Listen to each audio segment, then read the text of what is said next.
and then we should be raring to go. Let's see who we got here. Unapologetically.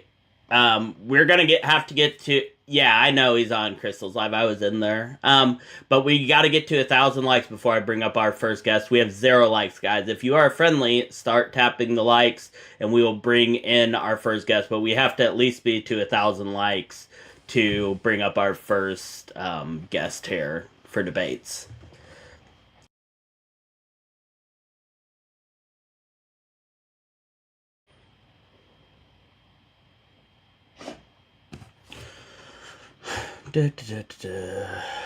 Alright, let's see here.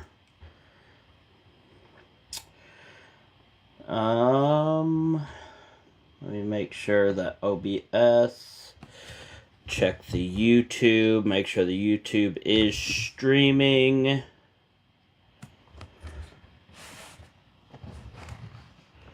Guys, thank you guys for stopping in. It will take a minute to get anybody in here. People everywhere are recommending good art. Once Ian is done over on Crystal's Live, they will be coming over here. So that will boost this out then. But while we are waiting, let's get to as many likes as we can, and we can get our first guest up in here. I am going to bring up again, but we got to get them likes up, guys. Unapologetically Muslim. What is your age? And I'm guessing you're Muslim, correct? Yes, I am Muslim, and God willing, I'll be 29 tomorrow. So that's right exciting. On. Yeah. What's your which one did you want to talk about? The LGBTQ stuff or God does not exist? Well, we can talk about whatever we want to talk about, but my purpose is definitely to talk about God, but we can also talk about the other topic, because like if you actually wanted to like pose that, I don't know if you if you wanted to ask that question, we could talk about that too. But I think the most important part is the God part. Like that's important. Okay, yeah, let's talk about the God part. So do you think, or do you have any evidence outside of personal experience that you can present to show me that God is real? Existence around us.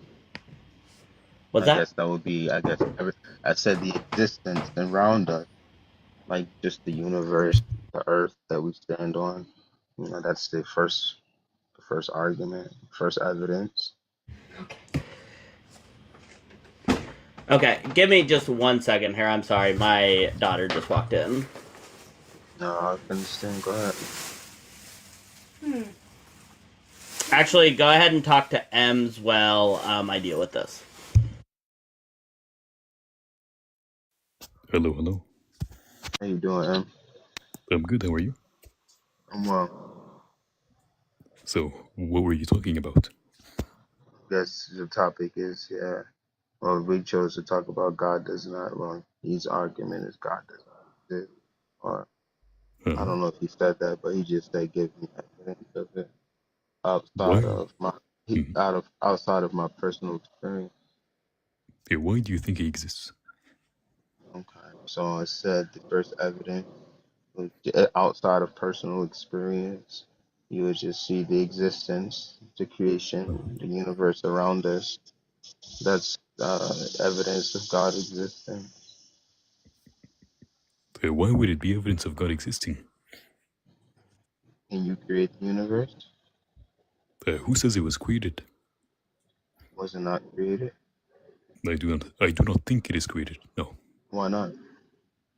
Because I do not see any reason for me to believe it was created. Really? My question to you is why? So how do you think it is created? Because something can't just this universe had to have a creator. And why is that? Had to. So look at the laws around it.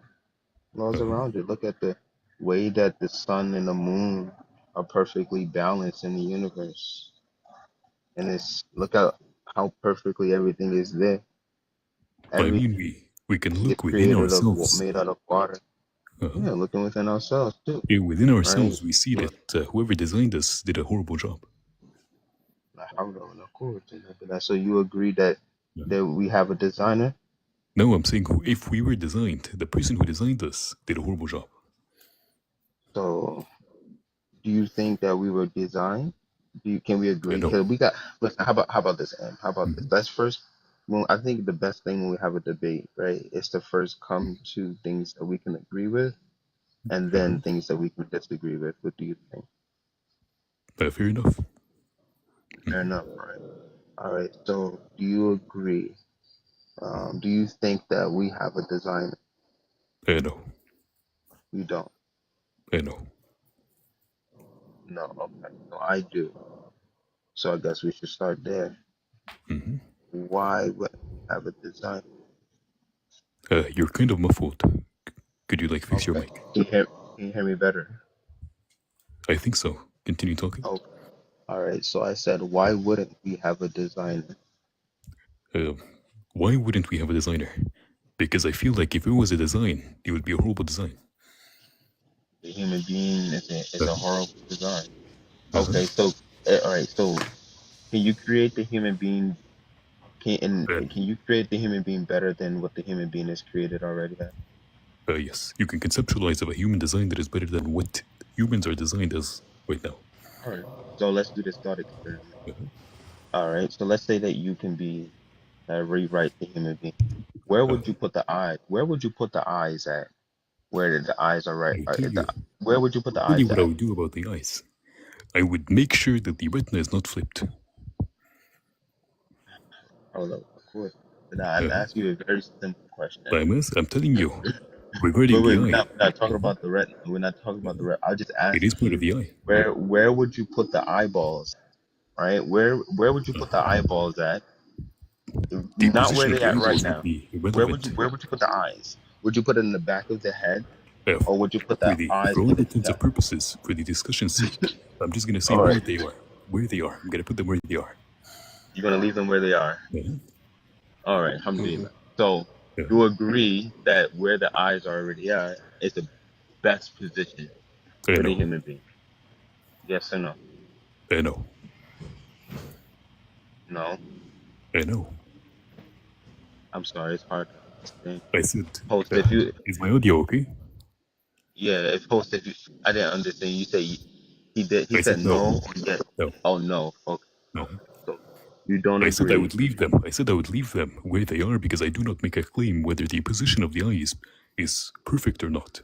But I can make the claim that the retina's orientation is wrong. How? Do you have a problem with your eyesight right now? Yes, I do. What's wrong? Again, I'm nearsighted. Nearsighted. That is So an God example of took. my design. So our designer When I grow tested older, you I'm gonna near. become farsighted because of the fact that the ciliary muscles are gonna weaken, making Okay. the lens less able to accommodate the light. Okay, but that just means that you're deficient, right? We're deficient creatures.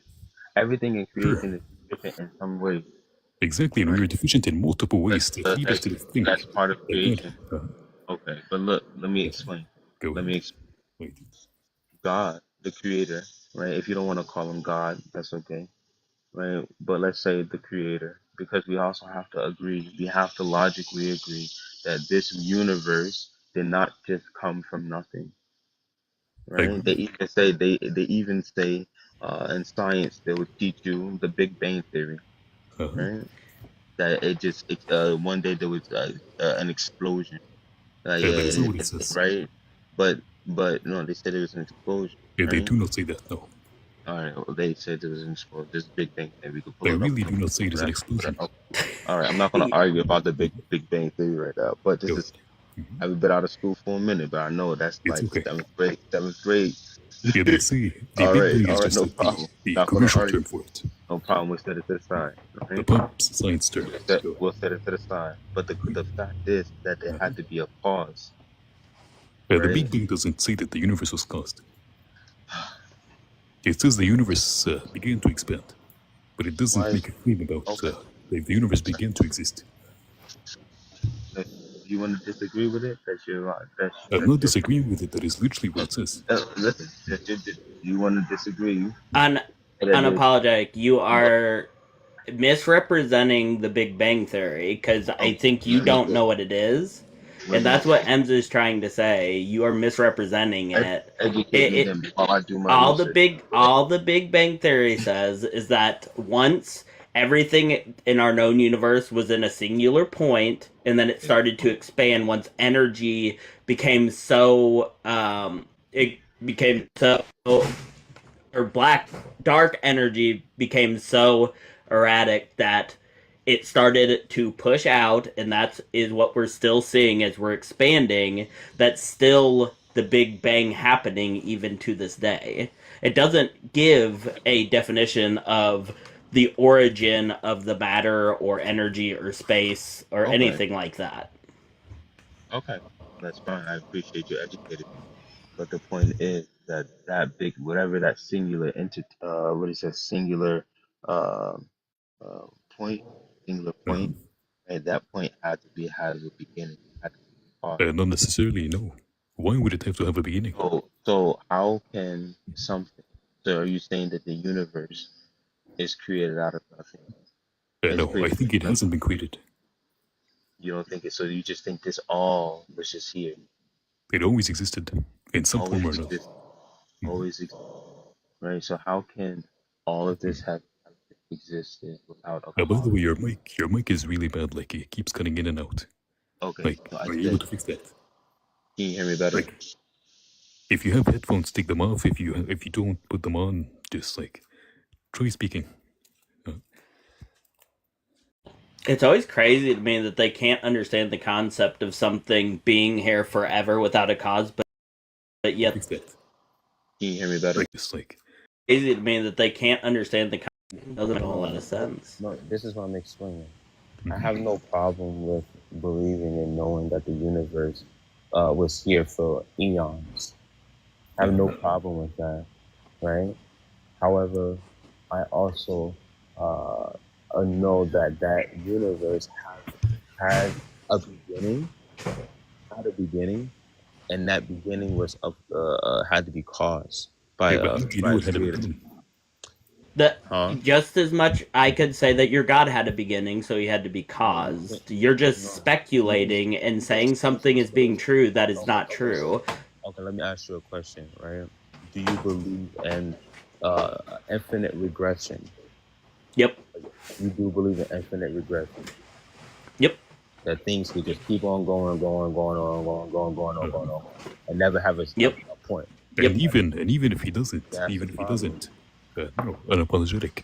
Even if he doesn't, that doesn't mean that the end point is Allah. It could be somebody who created Allah and testing Allah.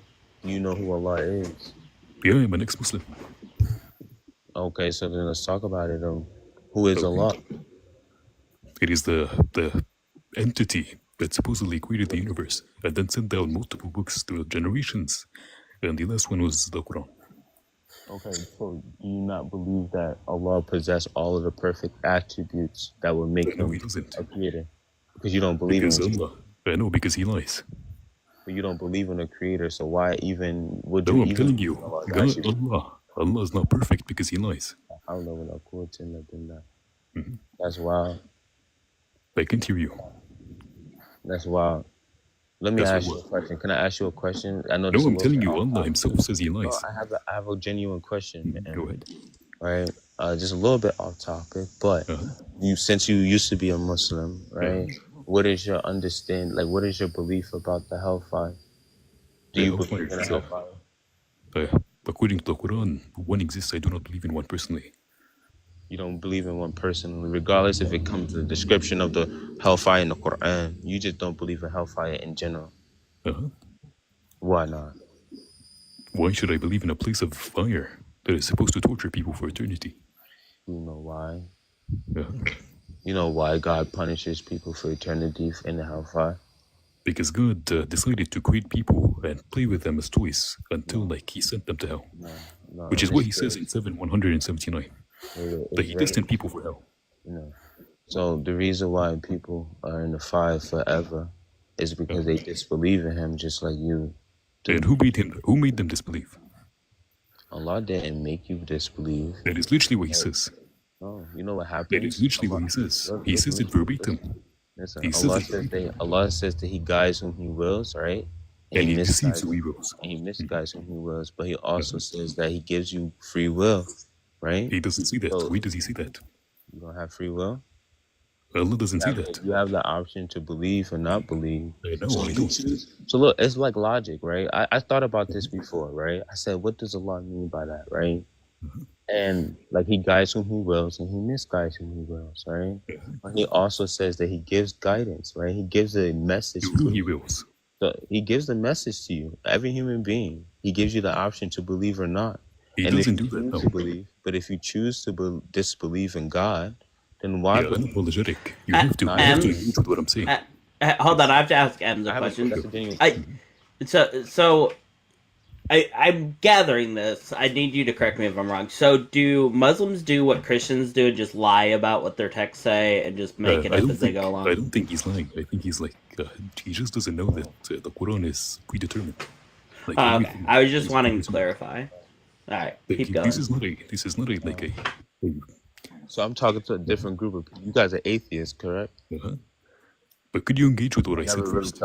I never really. Wait. I really want to do this real quick, respectfully, right? I'm trying not to disrespect you, or and so I would respect if you don't disrespect Allah. But you're gonna say what you want to say. But you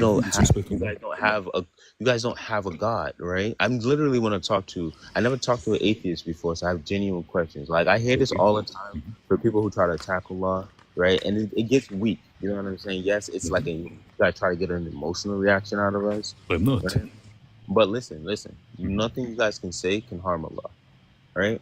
However, I have a genuine question. You can't harm things that don't exist. You're correct. Listen, that's your personal belief, right? Right? And I'm not gonna. That's your belief. You know what I'm saying? May God guide you to believe in Him one day, because there are atheists that do come into become Muslim, believe it or not. But I have a question for you, atheists. You guys do not believe. You guys do not have a God whatsoever. That is true. So, do you guys worship yourself? No, I personally worship Mickey Mouse. So. All right, let me ask you: do you take your own desires as your God? No. No. No. So there is no God. None. Zero.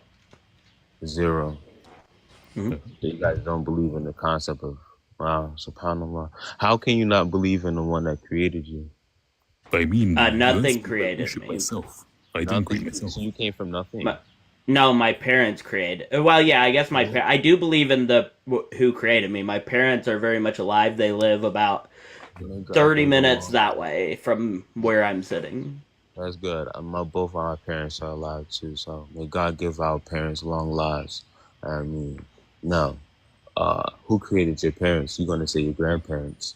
And then you're going to say their grandparents if I ask the next question, right? Yep. And it's going to go all the way down the line back to what? Who's the first human? Who's the first human? We don't know. And there is no first human. I know Why you don't know? Why you don't know? Because you don't have evidence. You don't have revelation. You don't have. No, we do. Yeah, we don't. Yeah, because we work with facts, whereas you work with myths and things that cannot be actually shown to be true. Okay, let me ask you another question. Right? Do you believe in evolution? Wait. I believe in a concept. Do you believe it? I'm answering real quick. I believe in a concept of things evolving over time, but I don't believe in the concept where, like, what the school teaches you of, like, human beings coming from apes. Well, no, that's not what they teach. I wouldn't believe that either. What they say, tadpoles or something like that. They basically try to say we come from animals. So do you believe that apes came from humans? No, I don't. Why? Why? Because an ape, a gorilla, a monkey. It's a monkey. Creation. I'm asking you, did monkeys come from humans? Hold on. An ape and a gorilla, ape, chimpanzee, right? They're different species. Sure. No, we are apes. Let me just a second. Okay, sorry. Go ahead. No, it's okay. I'm just trying to do something I do not want to do. Like, so you do not think that apes came from humans? No, Then why does Allah say that apes came from humans? Allah doesn't say that. Allah In says the that story, wait, in the story, in the wait. story of the Sabbath, Pull up the when they broke verse. the Sabbath and he Pull turned them up to the apes. verse. Because I know what verse you're talking about when Allah says that He turned them into apes. So that's a difference. That's a complete difference than saying that human beings came from apes came from human beings. I mean, he did turn them into apes, did he not? Turned them to apes. Different. It's a difference. There's a difference than when you say human being apes came from human beings. Words matter. Oh, so Words. The way you when words the the apes, things okay. matter. Could you tell me the distinction between what I said and what you said? Yes. So it is possible, very much possible, that the Creator of the heavens and the earth can change a human being to another type of species. Absolutely, He can change inanimate objects into a different species. Absolutely. And what is the distinction between saying that and saying came from? What's the difference in saying that God says that He changed them into apes versus saying that apes came from humans? Yeah. The difference is that a human being, when God says that He changed the human into an ape, He's literally saying that the human being is a different species from an ape. An ape is an animal. A human is a human, and He changed that human into an ape. Right? Versus what you're trying to say. Versus versus came from a human being. Let me go to the next one. Can I go to the next argument? Go ahead. All right. Versus a ape, right? Coming from a human, right? That's what you said. Ape coming from a human, right? Which would insinuate that ape is coming literally, biologically from the human being. Not necessarily, like the human no. being had intimacy with like I have a children, so my children come from me. You get what I'm saying? Not necessarily. That doesn't. When I say came from, that doesn't entail sex. I try to use sensitive words, but it does, bro. It doesn't. But okay. So you think that into is different than saying come from. Like I'm not going to say. Let me change my wording. I'm not going to say my children. I change my children into me. I'm not going to say. You know what I'm saying? I'm not going to. That doesn't make sense. Definition. Exactly, it doesn't make sense, right? I'm going to say my children come from me, right? Sure. I'm not going to say. I'm not going to say. Oh, this ape that I got in my backyard. I'm not going to say that ape come from me. No, that ape, I bought it. So if evolution said, I bought it. Evolution said.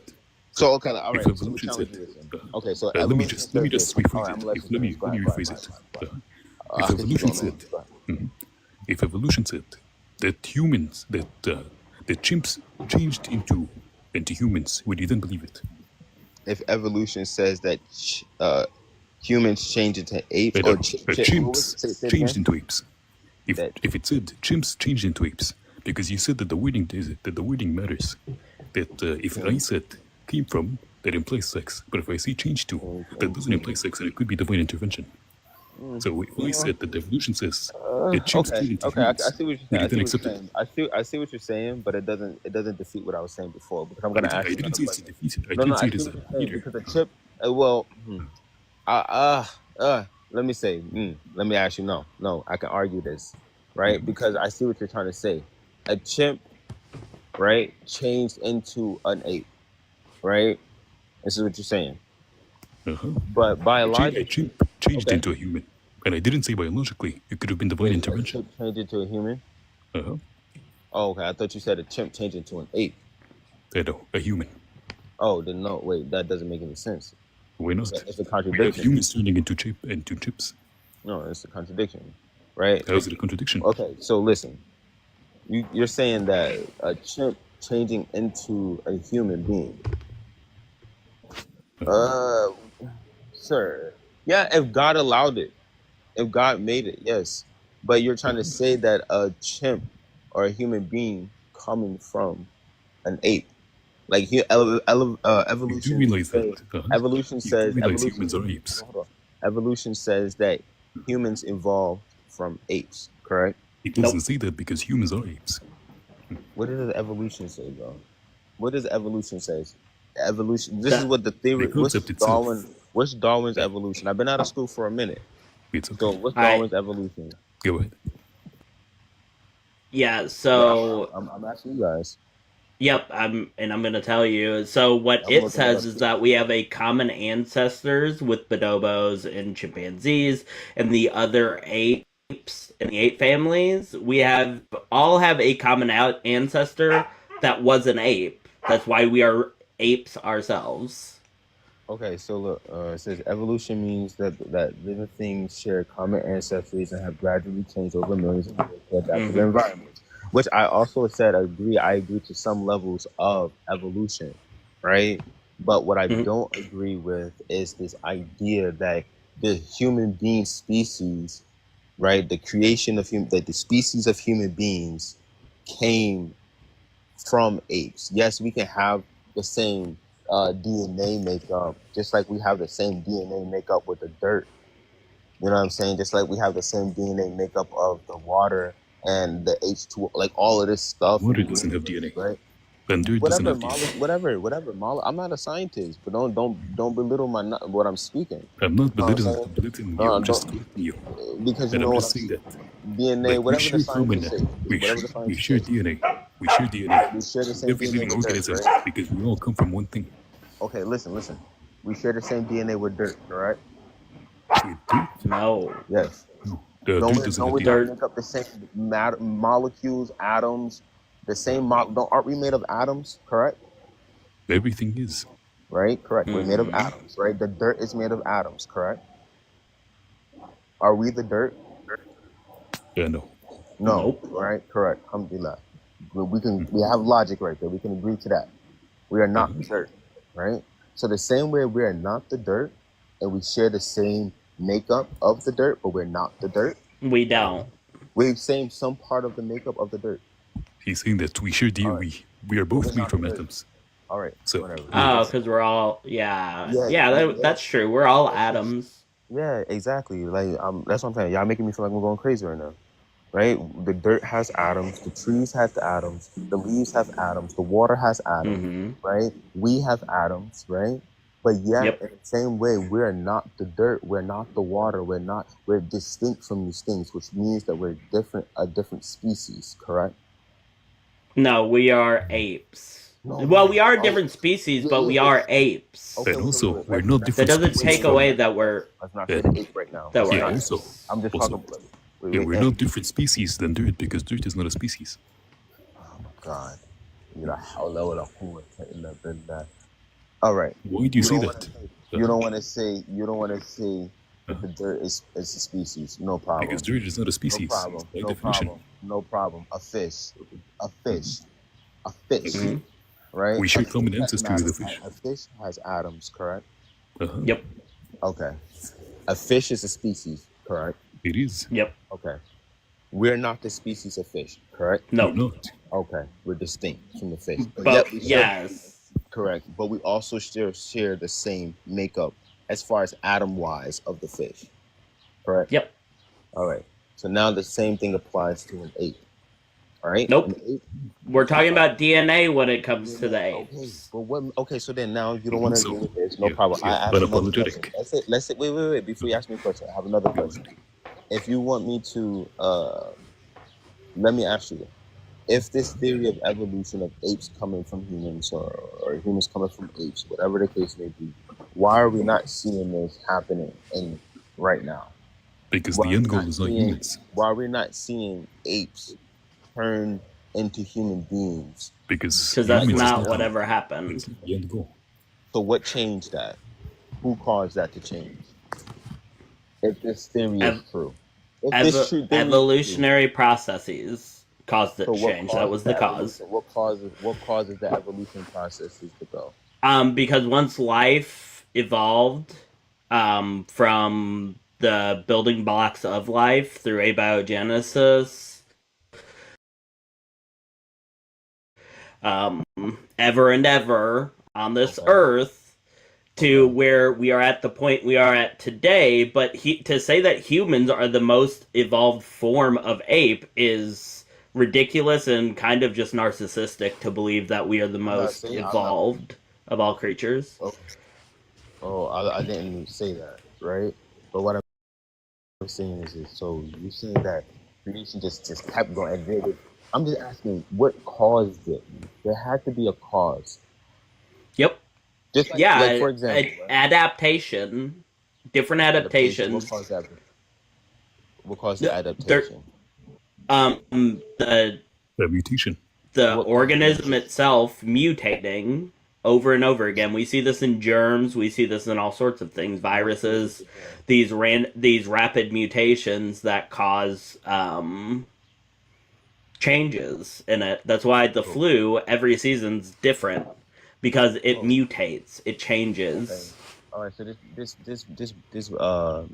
mutation organism is it made up of atoms? Yeah, Is but the that is mutate? relevant. But no, it is relevant.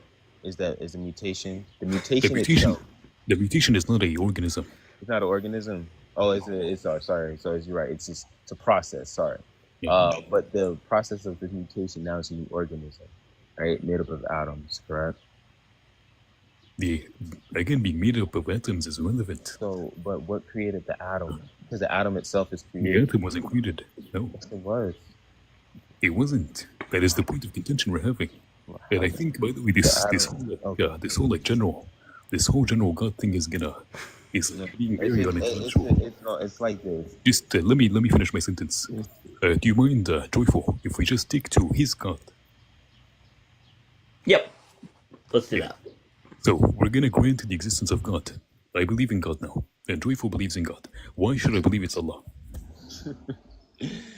Yeah, so now you guys can just turn that on and off like that. No. Like Is I that genuinely the no. freedom I'm gonna that explain it to you you. guys have I'm gonna when explain it it. I'm becomes gonna That explain atheist? it. Just a second. uh, We have no problem. We have no problem with the No problem. existence. Okay. So Just okay. a So second. all Just right. let No me problem. finish. Let me I finish. get Let what me I finish. get the scenario. Let me No finish. problem. Go ahead. Unapologetic. Let me finish. We do not have a problem with the possibility of a God existing, but I do have a problem with the possibility of your God existing. Okay. So if you say that you want to turn on your switch on believing on God now and play this I know. I'm hypothetical, telling you, I do not find a you said problem I with know. it. I say now you're saying you don't have a problem with it, but you say why should I believe that it's Allah, right? yep.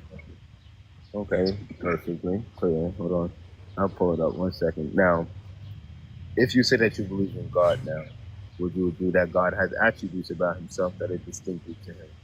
No, I No, cannot grant that, but I'm going to grant it for the argument's sake. Sure. I'm Like, saying for argument's sake. for the argument's sake, yes. All right, hold on. Mhm. 1 second. I just want to pull it up, but I'll let you read. Uh-huh. All right, so I'll read this. This is in Allah's book, the Quran, chapter. Yeah, you already know it. You Chapter probably what? already know it. Chapter 2, 255. Allah 255. says, yeah, Allah says, which is also the Arabic word for God. So it's not a different deity. That is my language, so I would know. Yeah, so you know, okay. So this way, I don't know Joyful know, but Arabic. Joyful knows too. Okay, so we all know this, that it's not a different deity. So Allah says, We know. Allah, there's no deity except Him, the ever Are you living. reading Ayatul Kursi? Yes, let me read. Uh-huh. The ever living, the sustainer of all existence. Neither drowsiness overtakes Him, nor sleep. To Him belongs whatever's in the heavens and whatever's on the earth. Who is it that can intercede with Him except by His permission? He knows what is before them and what it will be after them, and they encompass not a thing of His knowledge, except for what He wills. His It is kursi what is extends over the heavens what and is the earth. behind them. So, Just so, continue. And what so, is behind them? hold on. Let me this because I brung this up. So now, if you say that you believe in God now, the evidence on why you should believe that Allah is that God is because Allah hits on all of it. He explains all of His and tells you all of His attributes that would fit a godly attribute. No, we wouldn't fit it. Yes, so such as It ever wouldn't living, fit. such as ever living. Again, ever living is not by necessity an attribute of God. Number one. Number two. What in creation do Again, you let me know? finish. Let me finish. Number two. Hold on 1 second. Tora, to answer your question, I do only now keep one co-host up at a time. That's why I changed this panel up here. But feel free to get in my DMs and set up a time to co-host with me, and we will get that set up there. But go ahead, Ems. Yeah. So that is number one. Number two, we can look at the morals of Allah, and I could tell you again subjectively that the morals of Allah are not befitting of a god. I'm listening to you. I'm just putting my children down for bed. But go ahead and keep talking.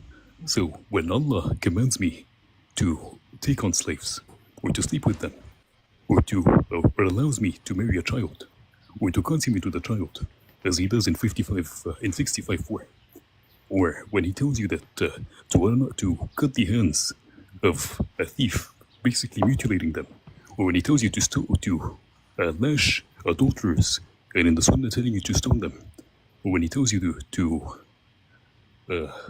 invade and conquer the polytheists and force them to convert to Islam or pay the jizya, or any of these things, why should I believe any of this is from a good God? I really think you're just taking a lot of things out of context. I'm not. We can take it on again. You really do. Okay. But before you go, why should I?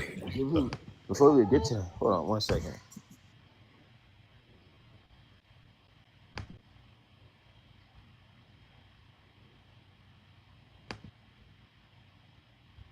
Guys, keep tapping the likes, share out the live. Let's try to get to 10K by 7:45. That gives you a half hour to get there. Yes, it's always out of context. Absolutely. Guys, thank you so much for being here, both YouTube and TikTok. It's going to be a little bit of a slow night here starting off because there's a lot going on in the community. We've got Ian over on Decon Q&A with Crystal J right now going on, which is something people's been waiting for, to get to ask Ian a bunch of questions. Just a bunch of good people live right now. We have Born Again Atheist is live, a few others. Just yeah.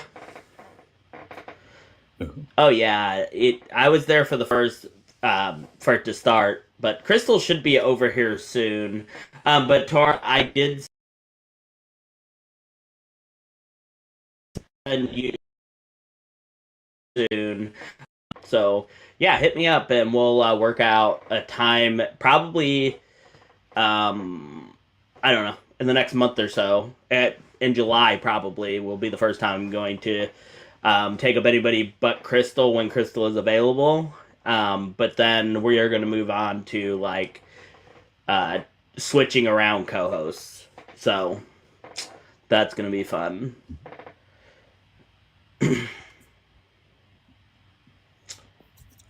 Yeah, so Muslim. Sorry about that. I'm still chilling with my children. 2 seconds. It's okay.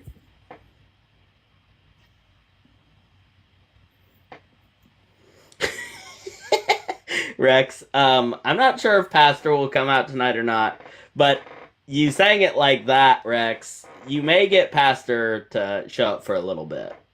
That was pretty impressive there over on YouTube. Yeah, 3-4. You missed a live that was insane.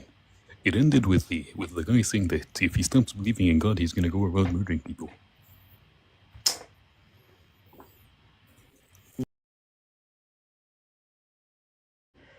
That was pretty impressive there over on YouTube. Yeah, 3-4.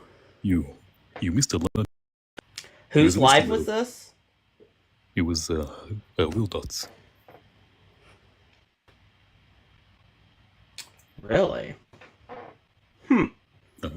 That is You were saying that you were saying your abdominal cavity, yeah, wouldn't include your stomach and liver and stuff like that, and that your prostate is going to be in the middle of your stomach.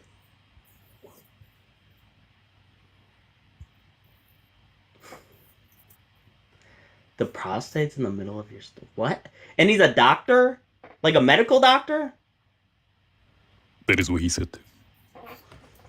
I'd say he's. He then said he wasn't a very good doctor. Okay. All right, sorry about and that. He was, yeah. Go ahead. All right. So, what was your statement again? Yeah. So why should I believe that a God is going to command me to take sexual slaves and sleep with them? Tell me where was that at? You're muffled.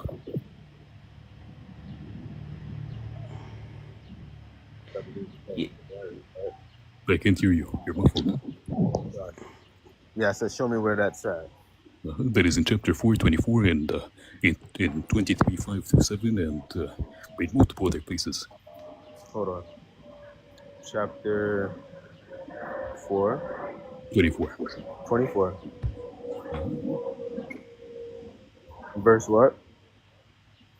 It is 424, so chapter 4, verse 24. Oh, chapter 4, verse 24. All right, we're gonna give this conversation probably like 5 more minutes, and then we're gonna move on to our next guest. So I agree. Oh, that's fine. That's fine. Listen.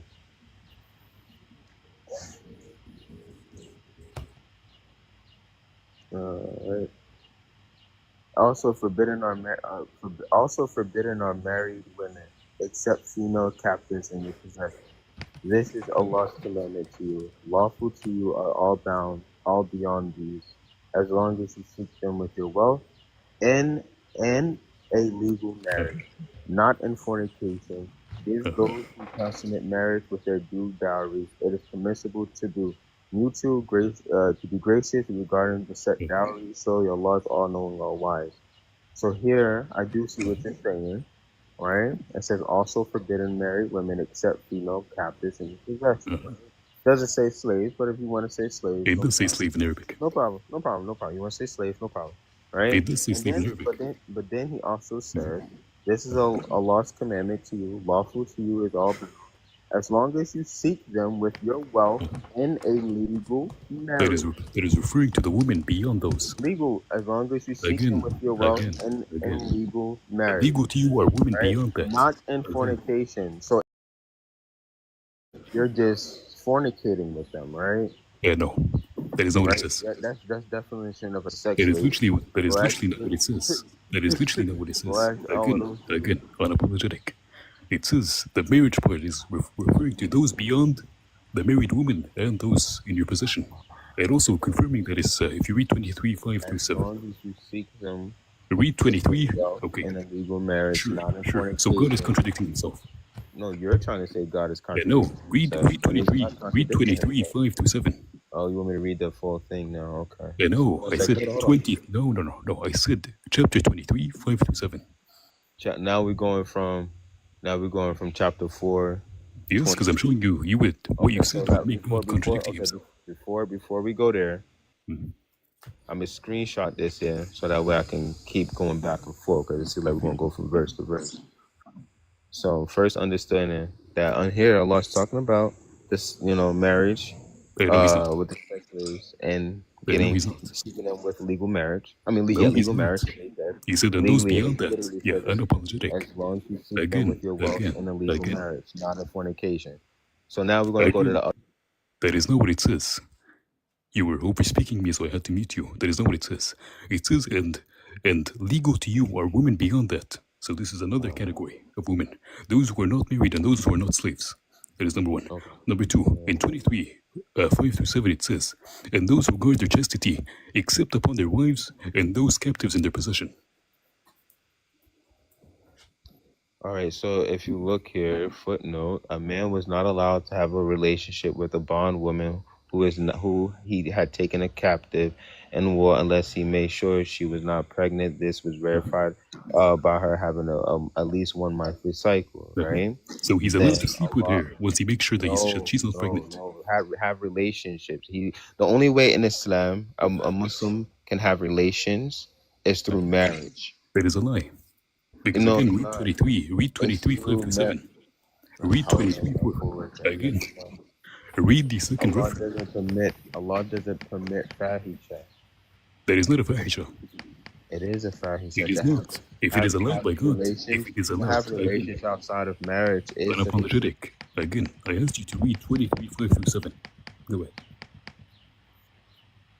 It literally tells you, and those who guard their chastity, except upon their wives, and those captives in their possession, then they are not to be blamed. Well, what's the other verse? 23, 5 through 7. 23, 5 through 7, right? Because you clearly line on that other verse, right? Let's read. Hold on. Oh, Surah Al-Mu'minun. I gotta read it. Allah says, "Qad aflaha al-mu'minun." Why are you reading from verse 1? Right? Because you got to read everything. This is a beautiful Then verse. why He says, didn't you read? Then why hold on, didn't you hold read on. the entire chapter 4? Hold on. Okay. Listen. Allah says, "Successful indeed are the believers, those who humble themselves in prayer, those who avoid idle talk, those who pay alms tax, those who guard their chastity, except with their wives or those bondwomen in their possession. For them, they're free. They're free from blame." Right? Again. So it is not just your wives. Hold on. But look, you see the footnote here? It says see footnote 4.3. So we go back to chapter 4, which we were just on Sunday. 4:3. Let's go to chapter. The one where it tells you can marry orphans. If you fear you might fail and give orphan women their due rights, if you were to marry them, then marry. Okay, so this is what I don't get. This is what I don't get about people like him. Like, what he's literally doing is saying that the Quran contradicts itself.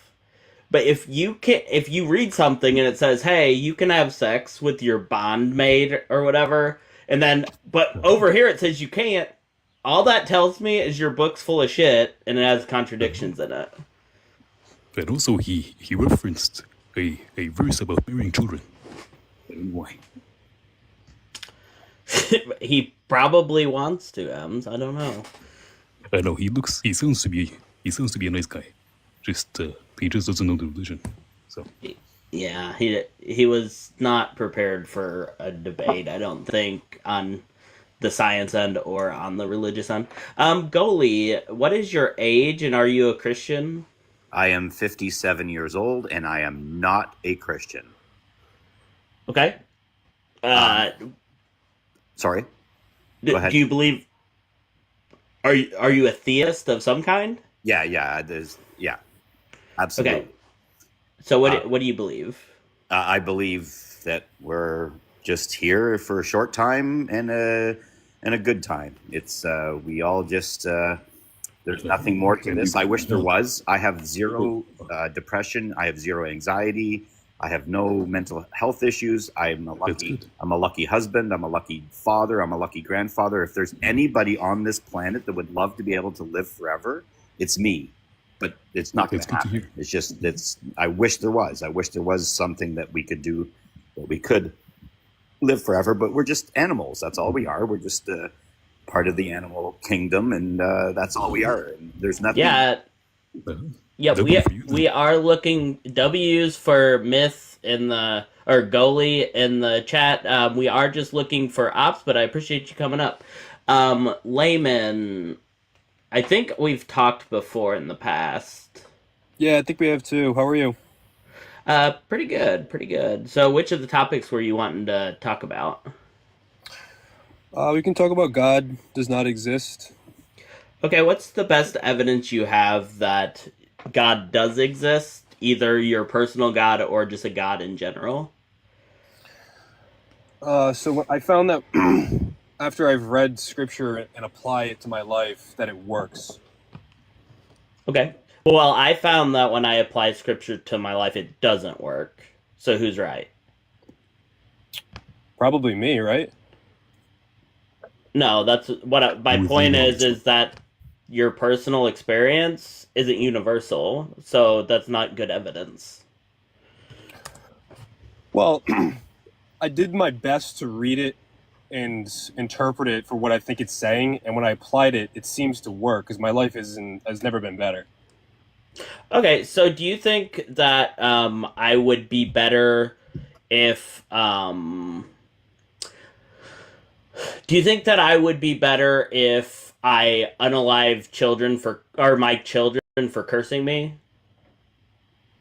No, that would be bad. Well, Jesus taught that, so like, why would Jesus teach? Like, how can I apply that to my life? What Jesus taught there, and it be beneficial? Well, I didn't find that anywhere in Scripture. But, yeah, that's Mark 7. Really? I'll pull it up here. Yeah, we'll read it. So in Mark 7, in the beginning of it, the disciples come in and are eating, and the Pharisees are there, and they came in without washing their hands. And so the Pharisees are upset because this goes against their tradition. So they question Jesus and say, hey, why are you letting them go against Jewish tradition? And this is what Jesus replied to them. He says, Isaiah was right when he prophesied about you hypocrites. As it is written, these people honor me with their lips, but their hearts are far from me. They worship me in vain. Their teachings are merely human rules. You have let go of the commands of God and are holding on to human traditions. And he continued, you have a fine way of setting aside the laws of God in order to observe your own human tradition. For Moses said, honor your father and mother, and anyone who curses their father and mother must be put to death. But instead you have said, if anyone declares that what they have done for their parents is Korban, which means devoted to God, then you no longer let them do anything for their parents, thus you nullify the word of God. So the two commands, he calls them out for no longer following. One of them is unaliving children for cursing their parents. Do you think, how can I apply that to my life and it make my life better? Yeah, well, as I understand it, the context of what's going on there is he's trying to get across to the Pharisees and to everybody, the disciples, that it's not what you do on the outside that matters, it's what's going on the inside. That's not at all what he says. How did you get that? What he literally says is that they should be following the commands and not their own traditions. Yeah, I think it's just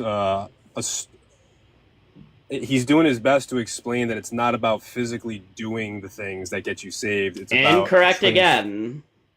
That's not at all what he says. Why do you have to change the words in Scripture and lie about Scripture so that it fits your narrative? What he literally says is they should be following the commands and not their own traditions. Nothing about a spiritual thing. He's literally talking about works. He's talking about following the commands. Okay, have it your way.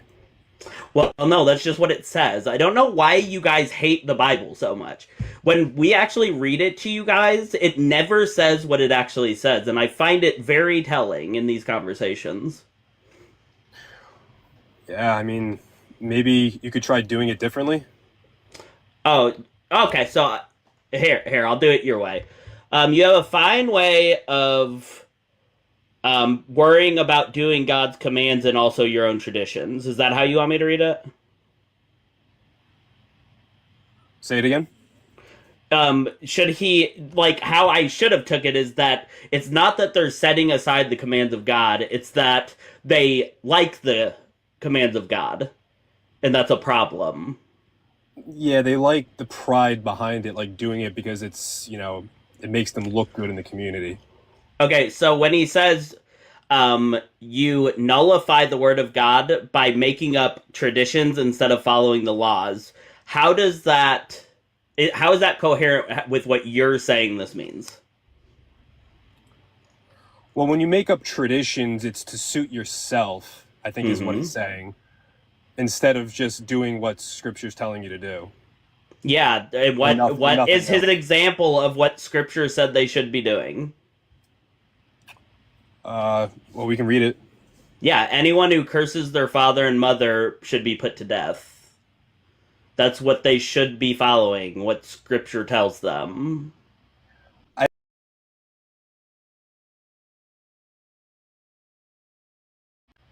I don't necessarily... I mean, it could be literal. So, like, make sure you do it right, kind of a thing. Yeah, yep. So kill your kids if they curse you. Yeah, like, he's stressing the importance of doing this, doing it the way he's saying to do it. Mm-hmm. Yeah. Do you not find that a little troubling that the thing that he's saying to do is kill children for cursing their parents? I don't think he's I mean, he may be saying to actually do it, but I think it's more just like, this is very important, so, like, just make sure you do it the right way. No, it's literally, he's quoting the law. The law comes from Deuteronomy, and it is that you are to stone your children if they speak ill of their father and mother. Literally, that is what it says. He's literally quoting the law. do you think the law itself was figurative? What's the right way? Through stoning. You have to take them out to the city gates and stone them. So he's quoting the law. You get that, right? Yep. Okay, so do you think the law was being figurative when it said that they should be put to death? What I think is that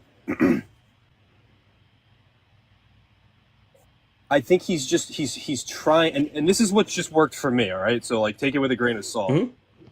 But I think what he's trying to tell us is that the importance of why I came here is to change your heart. It's not about doing things in order to earn my approval. It's about softening your heart. That has nothing to do with this passage. I done told you that. Where in this passage does it say that? Any of that? Well, that's just how I take it. Okay. So we'll go on to another one. So Jesus advocates for people staying in abusive relationships. How do you think I can apply that to my life and it be good? He doesn't do that. Yes, he does. Right? He says you cannot divorce other than for sexual immorality. Is abuse sexual immorality? Is abuse sexual immorality? Not all the times. Yeah. No.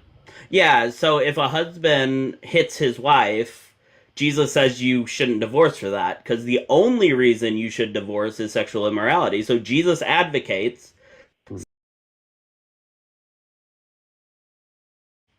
Okay, yeah.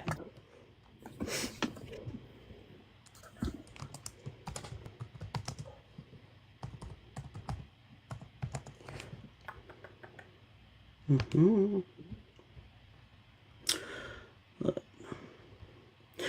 It is Matthew 19, verse 8. And it's also reiterated by Paul several times. And remind me again what's going on here? Yeah, Jesus is talking to them about the commands of Moses. Or that God gave to Moses. In marriage. Okay. Because the Pharisees ask, in verse 3, the Pharisees ask him if it's lawful for a man to divorce his wife for any and every reason. And so, give me 1 second here. I accidentally pressed back. I have to wait for it to load. Okay, and then Jesus said,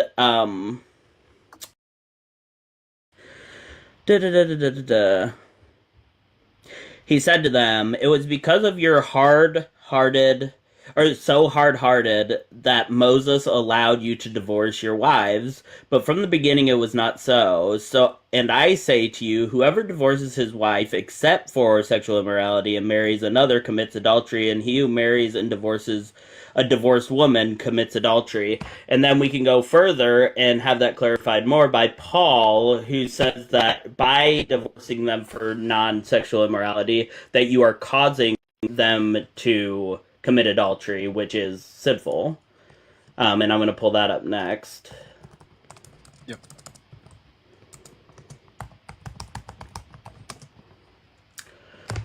That's 1 Corinthians 7. I do believe 10. Yeah, he says, "To the married I give this command, a wife must not separate from her husband, but if she does, she must remain unmarried or become reconciled to her husband, and a husband must not divorce his wife." Just 1 second. This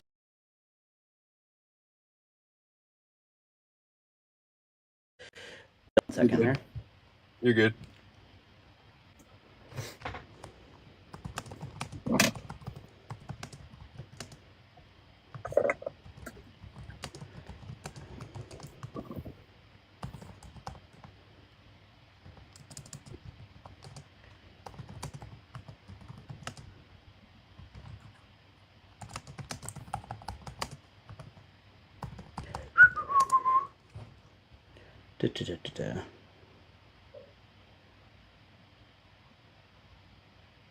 Oh, wait, I was wrong. So First Corinthians 7 is what I meant, but Jesus actually says in Matthew 5:31 through 32, he says, "Whoever divorces his wife for any reason but sexual immorality causes her to commit adultery, and whoever marries the woman who is divorced commits adultery." So you are causing sin by divorcing somebody for something other than sexual immorality.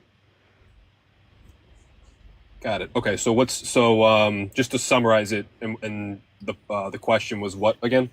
Yeah, so if Jesus says you shouldn't divorce, it causes people to sin if you divorce for anything other than sexual immorality. Is Jesus advocating that you can still divorce for abuse or no? I see. So, and again, this is just my interpretation. I'll give you the best that I have, but so God always intended for people to stay together in marriage, right? Mm-hmm. Yep. And so, unfortunately, that doesn't happen. We live in a sin-marred world. So what I see him doing here is basically telling people how to move forward when things get bad. So, for example, when you get into a relationship with somebody and your hearts are just hard, you don't have God with you, and you're fighting like cats and dogs, it's better to separate and start over with somebody new than it is to stay together in that. So God wants you to commit adultery in that situation?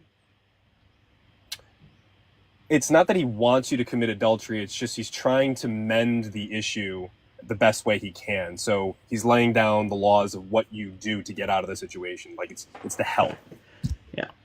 Yeah, of course.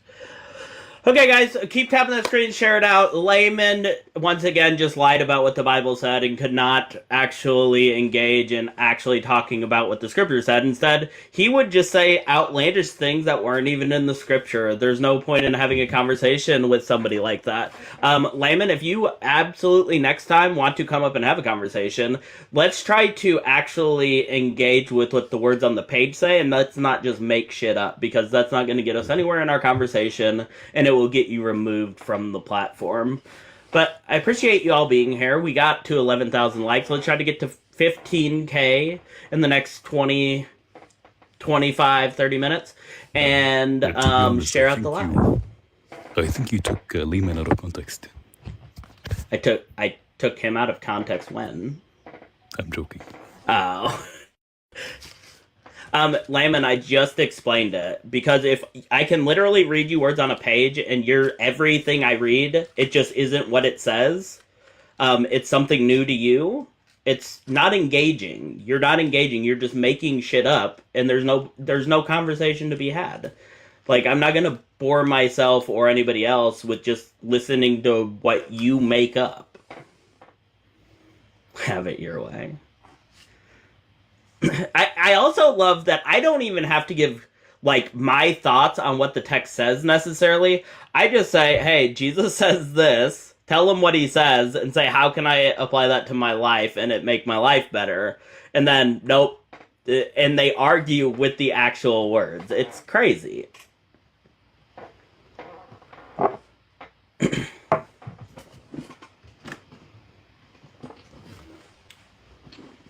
Alright, let's see here. Let me see over here.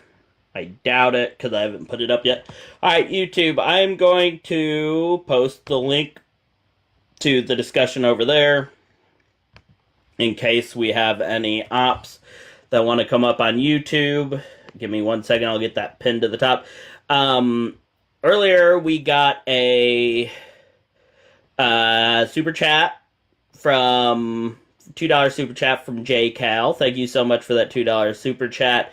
It says W, Joyful and M's. Yes, it is so great to have M's here with us. He is always a pleasure, and nobody can quite Thank you. can quite destroy.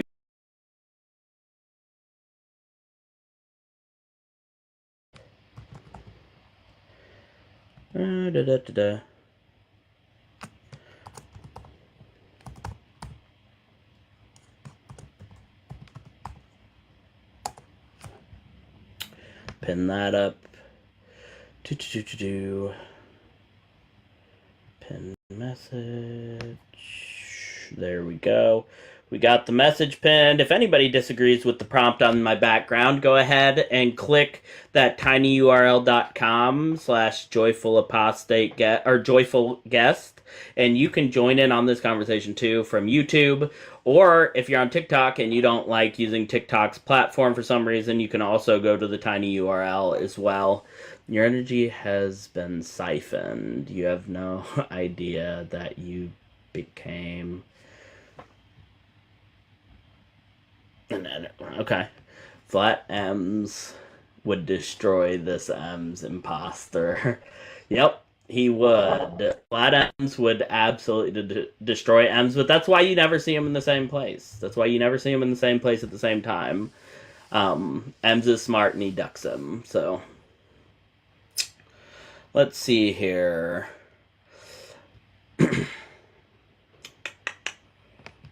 Let me see.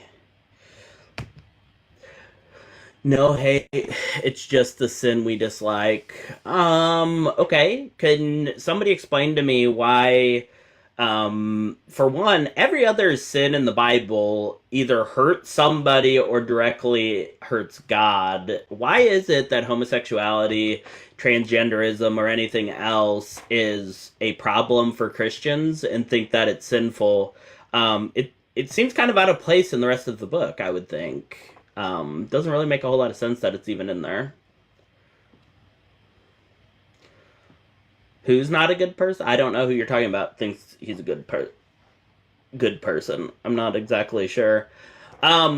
Pastor was live yesterday, Rex. I did not put it on YouTube, though. It was just a short live. We were doing Ask a Pastor, and the Holy Spirit will give me the answer for you. And it was fun. It was fun. I met a new friend through it. They were up there forever. They thought I was dead serious, and it was a good time. But then people let them know through DMs that it was a joke, and she ended up DMing me. And yeah, I think she's going to be a little more a part of the community now. So that was actually worked out in the favor of the Deconstruction community in that way. So let me see. She had a lot of good arguments. So I actually invited her to co-host with me sometimes because she had a lot of good arguments against Pastor, and of course I was just saying ridiculous nonsense back. But Pastor's gonna pastor. Maybe you should just leave. Is Kitty upset about me for some reason? It's funny when you promote Joyful as pastor. Yeah, and I'm like, you guys need to go into his live and make his life a living hell. Make sure you're at his live tomorrow night. Make sure you're following him so you know when he's live.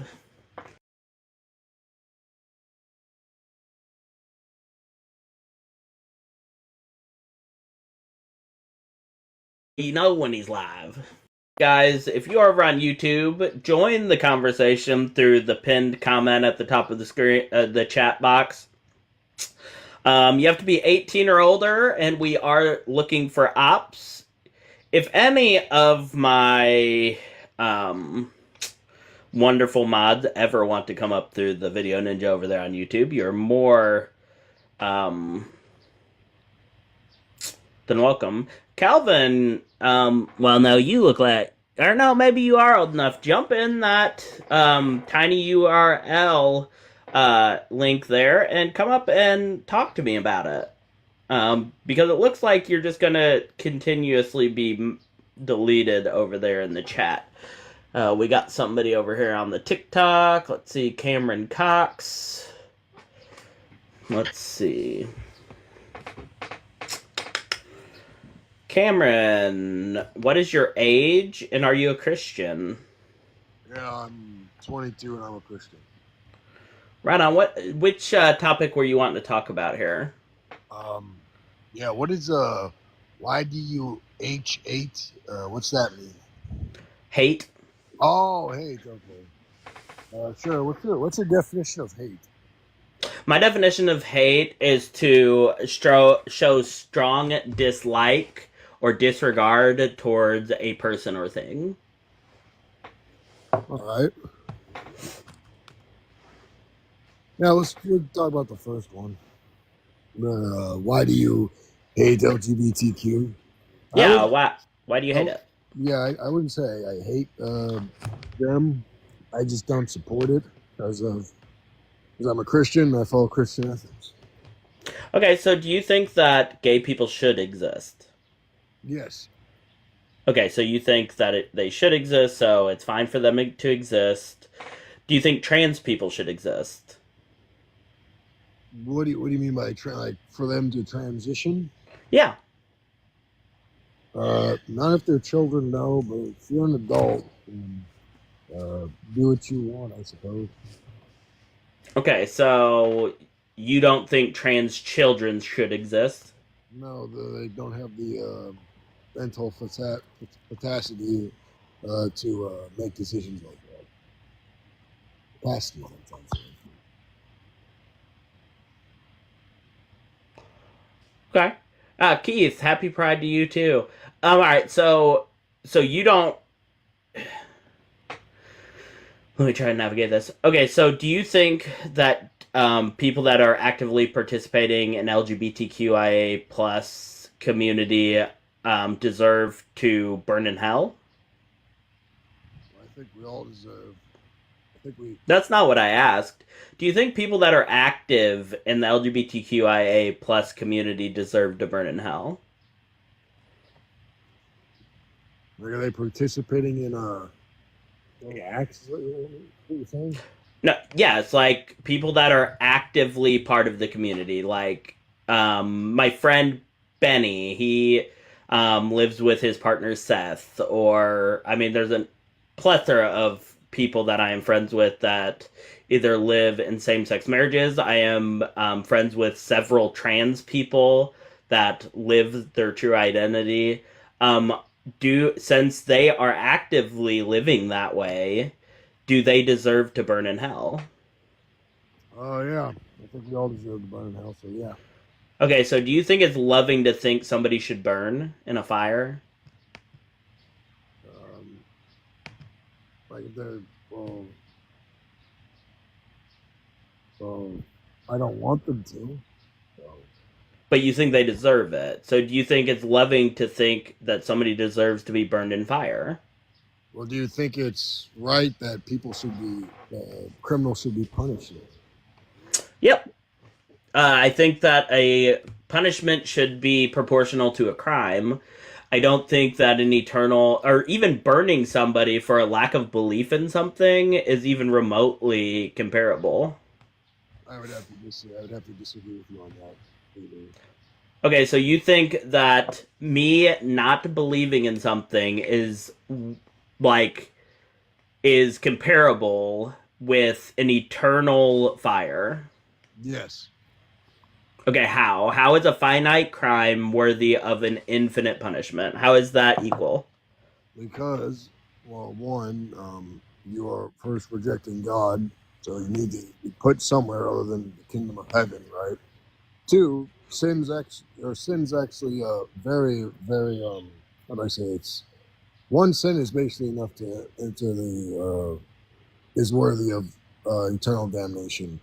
God takes sins very seriously, right? Yeah, I know. So like a kid, let's say there's a 14-year-old boy and he just stole a candy bar, and as he's leaving a store, a van pulls up, he gets kidnapped, he gets SA'd and murdered, and then his assailant a couple years later gives his life to Christ and truly repents. That kid stole that candy bar. He's above the age of accountability, okay? A kid stole a candy bar, and now he is going to hell because he never accepted Jesus, and then he was brutally essayed and unalived. But yet this guy, 2 years later, accepted Jesus. Now he's going to heaven. So this kid that was essayed goes to hell. This guy goes to heaven. That's what you think? Well, did the kid have like... And that's justice? Well, hold on. Did the kid have like 100% knowledge of like the truth of Jesus and everything? No, Paul says that it doesn't matter if you have knowledge of the truth or not. It says you have that creation to see, so everybody is without excuse. Well, hold on, because it would depend, because Nope. depends on what domination you believe. Catholics, they believe that. No, that's what the Bible says. Do you not believe in Paul's words in the Bible? I do, but there's different theological teachings of this. Yeah, I really don't care. What I care about is what the Bible says. Do you believe what the Bible actually says? Yes. Okay, so when Paul says that people that have not heard the gospel are without excuse because they have creation to look at, is that true or false? Repeat that one more time. So Paul says in Romans that you are without excuse if you haven't heard the gospel of Jesus Christ because you have creation to look at. Is that true that you are without excuse because of creation even though you haven't heard, or do you have an excuse because you've never heard? Like, is Paul telling the truth or is he not? Yeah, he's telling the truth. That'd be true. But do you even know what that means? Yep. It means that you can know God through creation. So if you reject God after knowing the creation, you're still going to burn in hell, even if you didn't hear the gospel. Yep. That's what that means. Okay, what if you accept God without hearing the gospel, you go to heaven? Yep. Okay, then yeah, I would agree with you. Yep. So you don't have to hear the gospel. So this kid has seen creation. He stole a candy bar. So we know from the story he has sinned at some point. And then he is brutally essayed and unalived without ever accepting Jesus or accepting God as God. But the person that did this to him 2 years later in prison gives his life to Jesus, then unalives. That guy is going to heaven while his victim is going to hell based on your idea of justice. What sins do you think are acceptable to be in heaven and which are not? Well, again, we're talking about whether the punishments and rewards are just if they are comparable with the crimes. Right. So I would say, from a Christian standpoint, the Bible teaches that anybody that has done anything can go to heaven. But that's not the point of my analogy. The point of my analogy is you said that it was these punishments are just. So I want to know if, when we take it to these extremes, is it still just in your mind or no? Yes, I view it as just because it's the objective standard. Why should anyone listen to your subjective standard though? There is no objective standard. Can you point me to one objective moral? I would say raping people is wrong. Okay, so why did God tell his people that they could do it in Deuteronomy 21? That was under theocratic law. God gave the law to Moses. Yes. Okay, so God said they could grape people. Why would God tell them they could do something that was objectively immoral? Well, it wasn't objectively. That wasn't moral because that was under theocratic law. Right? It was under what? Theocratic law. We have 3 laws that are in the Bible: theocratic, ceremonial, and. That's not true. There's nowhere in the Bible that distinguishes anything but just calling it all the law. That didn't come until much, much, much, much later, after hundreds of years of Christ being dead, where they separated out the laws. There's nowhere in the Bible that says that. You're absolutely wrong, because I believe it's Peter. It's Peter who gets a vision from God, and there's a bunch of unclean food, and and God says, "Eat this." Take it up and eat. And Peter says, "No, I can't. It's unclean." He says, "Did my son not die for you?" He said, "Yes." That'd be an example of ceremonial law. Oh, absolutely not, because it was just a metaphor for Gentiles. It wasn't a metaphor for actually eating unclean meat. In fact, we see that in Acts even after that, where Peter says that you shouldn't eat unclean meat, even after that experience. So you have to explain why that actual vision was telling him that he could eat unclean meat, if later on in Acts 15 he tells Paul to tell the people not to eat meat with blood in it and things of that nature. I'm pretty sure, and Paul rebukes him though. No. This is when he is telling. This is the whole council of the apostles, including Peter, tell Paul to bring a note to the Gentile churches that tell them what laws they need to follow, and some of them are about eating unclean things. Well then, okay, if that's the case, then why is it Paul says that Gentiles can be uncircumcised and still be followed? Oh, because that's not one of the things that the apostles said that Gentiles needed to do, but the Jews did need to do. So what you're saying is that all Jews must be circumcised in order to follow Christ, and Gentiles don't? Where's that support that in the Bible? Acts, the book of Acts. All you have to do is go read it. Right. Acts 15 distinguishes the difference between the laws that Paul even asks, do the Gentiles have to follow all the laws like the Jews? This is long after his visions. This is long after Paul has been preaching. He comes to the council of all the apostles and asks, do they have to follow all the laws that the Jews have to follow? Post Jesus' death, post Holy Spirit. And they say, no, the Holy Spirit has told us not to burden them so much with the whole law, but these are some of the laws that they have to follow. And some of it is not abstain from sexual immorality, do not eat food with blood in it, or strangled goats, things like that. Right. Then why did all these different? What do you mean? Like you said, like hundreds of years later, like councils upon it. Those so you're saying like the people who like say there's the theologians who say ceremonial, theocratical, and moral law. Those guys are all just all wrong. Yeah, that's just dogma. That's why theologians aren't scholars. Yeah, I completely disagree with that. No, it absolutely is true. Can you show me in the Bible where it does make a distinction between the words, where you can show me concretely that it does between the different laws? It doesn't 100%. As a matter of fact, Jesus says you have to keep all of the laws if you want to be great in the kingdom of heaven, even the smallest of them.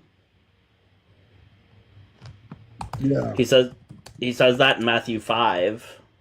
Then why does he feed his followers on the Sabbath day then? Why does he what? Why does he feed his followers on the Sabbath day? And the Pharisees try to rebuke him. And he said that because things on the Sabbath day. Yeah, because Jesus did sin. He did things that were sins, and we know that they were sins because if you go to the book of John, it says that a sin is to transgress the law. Is it a transgression of the law to feed them on the Sabbath? Yes. So Jesus, by definition of sin, according to the Bible, sinned. No, because if that's a sin, then his sacrifice would have been meaningless. Well, yeah, his sacrifice was meaningless too, but that's a different conversation. No. So this is what Jesus says in Matthew 5. He says, do not think I've come to abolish the law or the prophets. All right, so what law is he talking about? He's talking about the moral law there. Nope. Second Temple Jews discerned it as all one law. So we're going to have to go back to history and look at the context in which he's writing this. They did not have a separation of laws. You can ask rabbis. You can look through all of the writings. Right. Nowhere is there a distinction for that time Jews. The only people that made a distinction were hundreds of years after Jesus. So again, when he said law, what was Jesus referring to as law? Well, hold on, you're 100% wrong there, because if that's true, then the Jews... You're absolutely wrong. No, if that's true, the Jews in Israel should be stoning women and men for adultery then. Yeah, all right. So Oh, okay. So, yeah, they should, because according to Yahweh in the Old Testament, that all the years that Israel lives in the land that God has promised them, they must follow every single command he gave to Moses, according to Deuteronomy 12. then why don't they? You're saying that all these I'm just rabbis. saying that's what the Bible says. I don't know what to tell you. I would disagree with rabbis if they said they didn't have to follow those laws anymore. I think I'd say you're just wrong then at that point. Okay. Okay. So you tell me what God meant by this. Then we'll read it. It's funny that I can bring up all these scriptures and you just say nuh-uh, nuh-uh, and that's your whole argument. He says these are the decrees and the laws you must carefully be careful to follow in the land that the Lord has given you, that to possess, as long as you live in that land.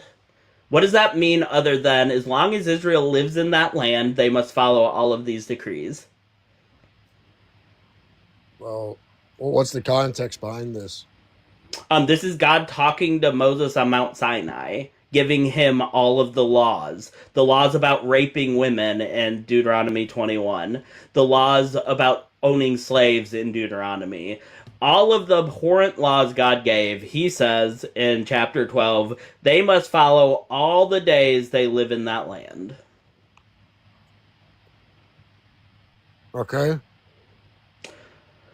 So now we have another problem. Jesus says you must follow all the laws. God even says you have to follow all of the decrees and laws, which include the ones I said, as long as Israel lives in that nation.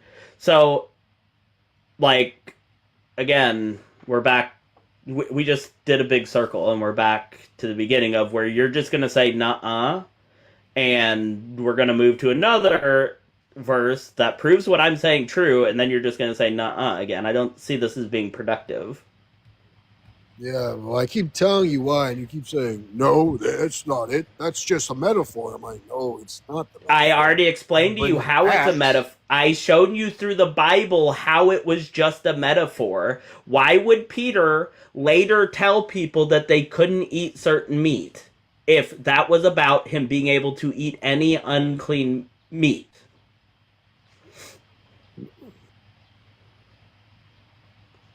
Well, hold on, I don't know why, I don't know.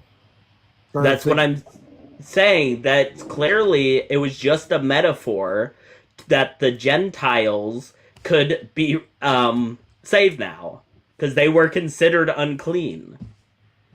That's it. No, There's no more depth to it. No, because Paul literally says it's okay to eat unclean meats to the Gentiles. Oh yeah, I know he does say that, which is why I think Paul and the apostles didn't agree on things, and nor did Jesus and Paul. Jesus has a totally different gospel than Paul does. Okay, now you're the one. Wait, I think you're the one contradicting yourself now. No, I'm literally reading. I'm literally get this from reading the words in the book. Yeah, I don't think you understand it though. I think you're just like taking all at like face value, not understanding. Yeah, I am taking it at face value because that's what words do. Words have definitions and meanings, and if you are literate, you can read it and understand it. So that's what I do because I'm literate. Wait, you think everything's 100% literate in the Bible, even though you just said there's metaphors in it? Well, no, there's parables, there's metaphors, but it's clear when those are what's being done. Just like the vision, every vision in the Bible, you never see a vision that is 100% like clear cut. What happens? Like, there's crazy shit in it. Freaking horses that look like chariots with lights all over them. Some sort of UFO shit. Visions are very obscure in the Bible. So when he brought down the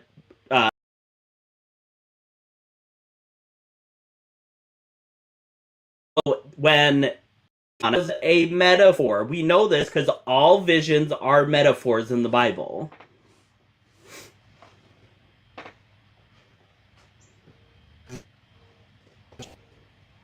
Unless you can point me to a vision that was not a metaphor.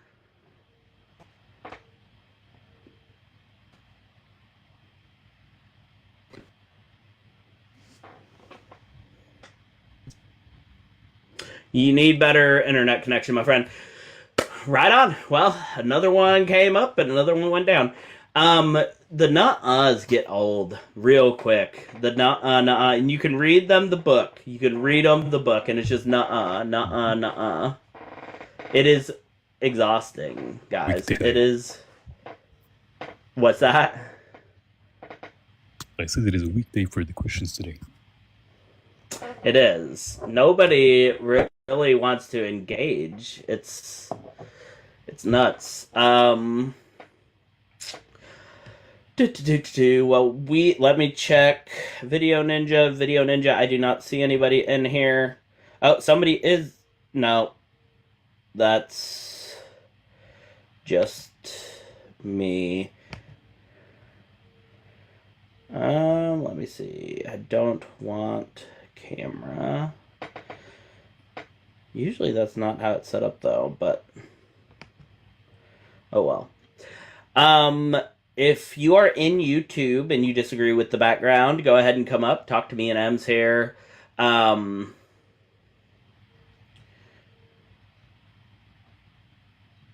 wasn't very nice, Chad.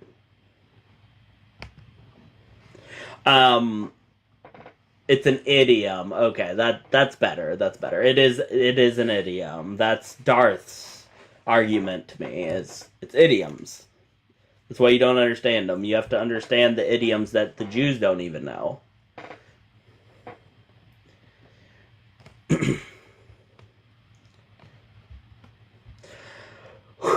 Well, I don't know what's going on. We may hit a restart. I'm not sure. I think you should. I think I'm going to hit a restart really quick, guys. Thank you for the 15K likes. Let's try to hit a restart and get this going. Yeah, let's try to get this pushed back out. YouTube, we will be right back with you. I don't think I'm going to restart the YouTube again. I did the last time, but it didn't seem to change anything over there. So we're probably just going to stick and, yeah. We'll be right back here on TikTok.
I'm going to go back.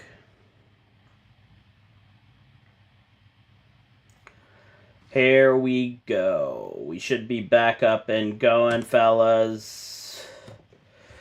Here we go. Start tapping them likes, guys. Go crazy on them likes. Let's try to get them up. Let's try to get this boosted out a little more this time. Maybe we can keep some guests up in here.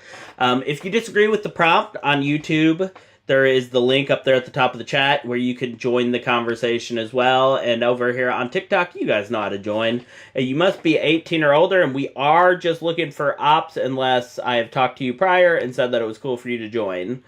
We are just looking for ops, but I appreciate you for being here.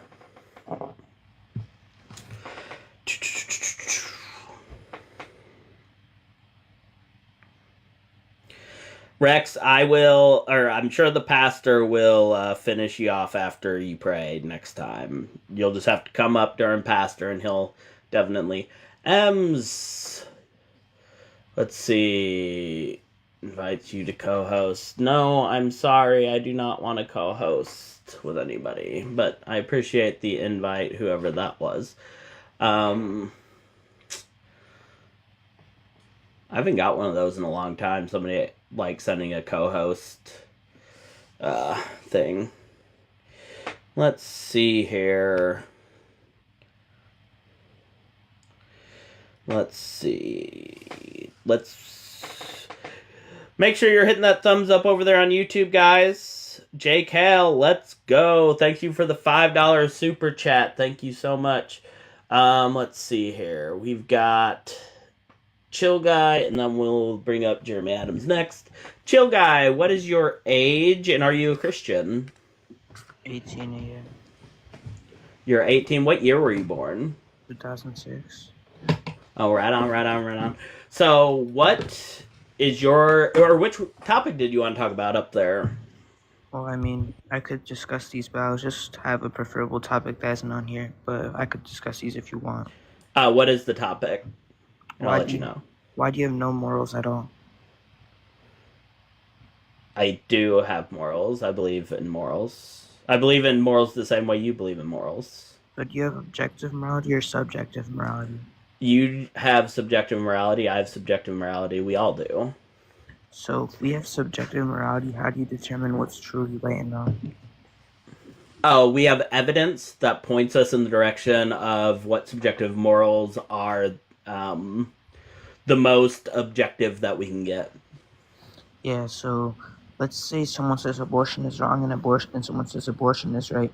Then how will you know which one is truly right or wrong? Because we have a bunch of data and a bunch of research into the situation to let us know what the net harm is. So we know that the net harm of not allowing abortion is a lot worse than the harm that comes from abortion. We know this because you have sentient women that are being used as incubators and unaliving because they don't have access to abortion. So we know we can look at the data and say it is immoral to not let women use their body as they think it is necessitated to use. And how do you determine that unaliving is wrong? How do I determine unaliving is wrong? Because the net negative. So just because a bunch of people agree with it? Nope, that's not at all what I said. It's amazing that I say words and you don't seem to understand them. The net negative. Yes. Do you know what that means? No. Okay. So the net negative is, so when you unalive somebody, one, it causes mental health issues for you. It causes mental health issues for anybody that knows that person. And it resolves nothing. So we know that the outcome of unaliving somebody has a net negative. Yeah, so what about the Aztecs? What about the Aztecs? Yeah, they believed that unaliving people was right. Did they? Yeah. What's your source? I mean, you want me to, get one for you real quick? Yeah, I think if you're going to make an outlandish claim about a group of people, you're going to have to provide a source for it. Okay. I'm reading right now. I mean, it was literally that's what they did. They went around unaliving people. So, do you think that it's objectively immoral to unalive people? Of course. I mean, depending on the context, of course. But, on just for unaliving them for no reason, it's definitely, immoral. Is it good to unalive infants because their great-great-great-great-grandparents did something to you? No. Okay, so was it immoral when God told his people to go unalive infants for something their ancestors 400 years before them did? What verse? 1 Samuel 15:3.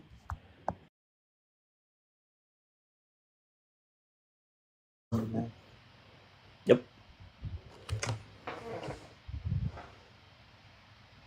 Were you talking about 1 Samuel 15:3 or Samuel 15:3?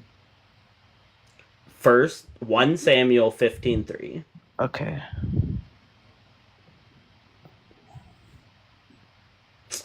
Because it was a direct command, and when they didn't do it, Colette, they didn't unalive everybody, so they got in trouble for it. Trans people do exist.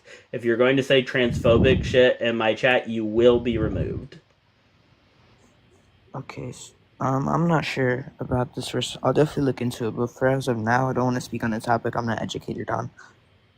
Okay, do you then, since we can't talk about what the Bible actually says about unaliving people, then I have no reason to believe that it's objectively immoral according to your religion. So, Wait, see, what about wait. what? I think I have subjective morality, and God is the objective morality, and we get our objective morality from God. So God is No, morality itself. Okay. So, unaliving infants is moral because God said to do it. I mean, I have to check the context. I said that. Okay, that's fine. So there is some context where unaliving infants for their ancestors' sins is a moral thing. I don't know.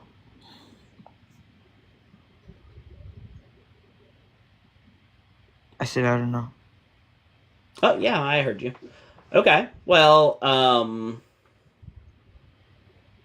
I think that's a pretty horrible thing. You're young. Go do some critical thinking about that. If you don't know if it's always immoral to unalive infants, you have a lot of work to do on yourself. A lot of work to do on yourself. Blitz is debating Q-Top right now.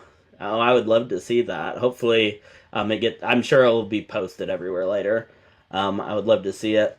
Let's see. We have somebody in the Video Ninja. Jason, are you with us? Jason, are you with us? Jason, are you with us? Can you hear me? Yeah, can you hear me? Can you hear me? Hello? Can you hear me? I thought I'm here. Hello? Can you hear me? Oh, crap. Okay, wait a minute. Let me see if I can... I can't hear you. Crap. What is happening?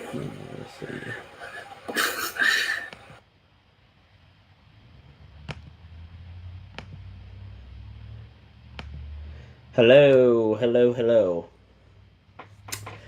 Alright, well, maybe Jason will be back. If anybody over here, one cannot remove you can't remove historical context to make it say what you want. and yes, in Exodus it says that the sons should not be charged for the sins of the fathers. Like, that's something God does not like. So why this chat has great people for each other to debate one another. Good. I'm glad. That's good. It's good for my live if you guys are down there debating each other. It helps push us in the algorithm. It was 400 years later. And that's what's so freaking crazy about it. And I hate to see an 18-year-old up here, like, trying to make it okay.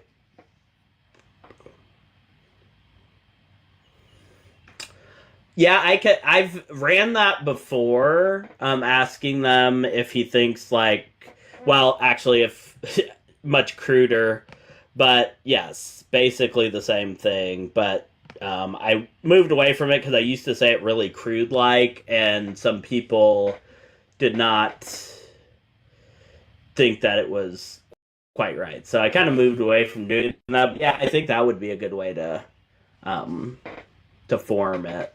Yeah. Let's see. We are still out of guests. If you are over there on YouTube, there's 46 people over there. Thank you so much. Make sure you're hitting that thumbs up. Make sure that you're hitting them hearts every now and again over there in the corner. If you're not a member, please consider becoming a member over there on YouTube.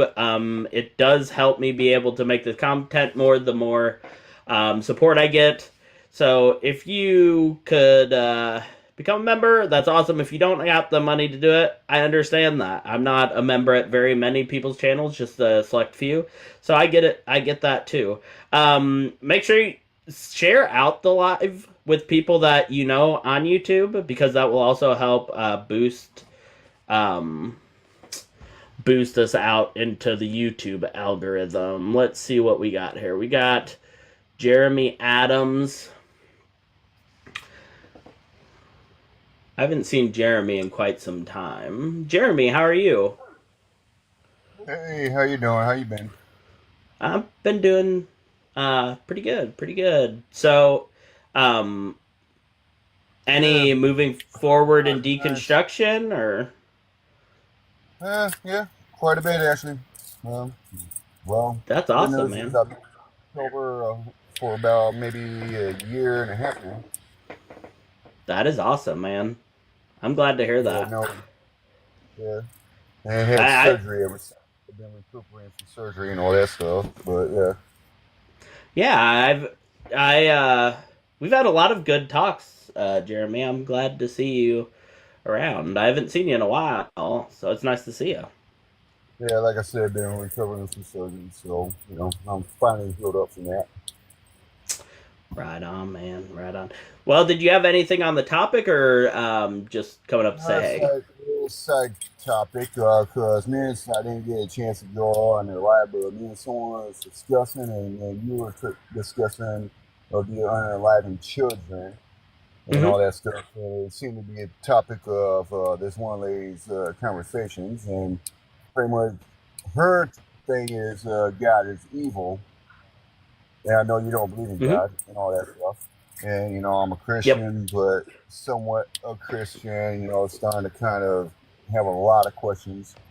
But one of the topics Yep. was pretty much unaliving the road with the flood and unaliving children in that flood and all that stuff. And as other person said, yeah, it was a justifiable reason.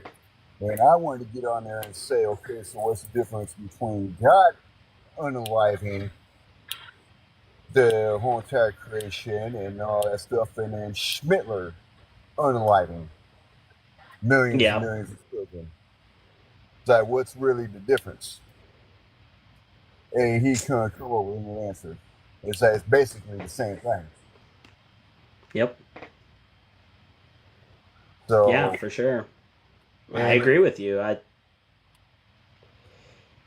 Go then ahead. pretty much, and I started thinking about it today, and even telling a coworker, and so like all the scriptures in the Bible happening mainly in the Middle East, where all the wars are going on right now, and all that stuff is so like okay, so on this part, what we call the United States, which was founded in 1800, that stuff.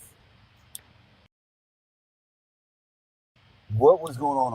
All the wars are going on right now, in the States, which was founded in during that time. You don't hear scripture about anything about any other country besides the Middle East. What was going on around the rest of the Yep. world? We say it cruised the world. That Jesus walked the earth and cruised the world. But you don't hear nothing.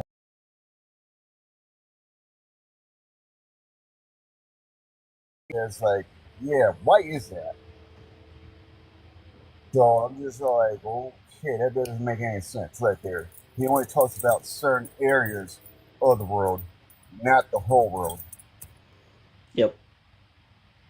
It So that starts question to kind of like in my mind right there.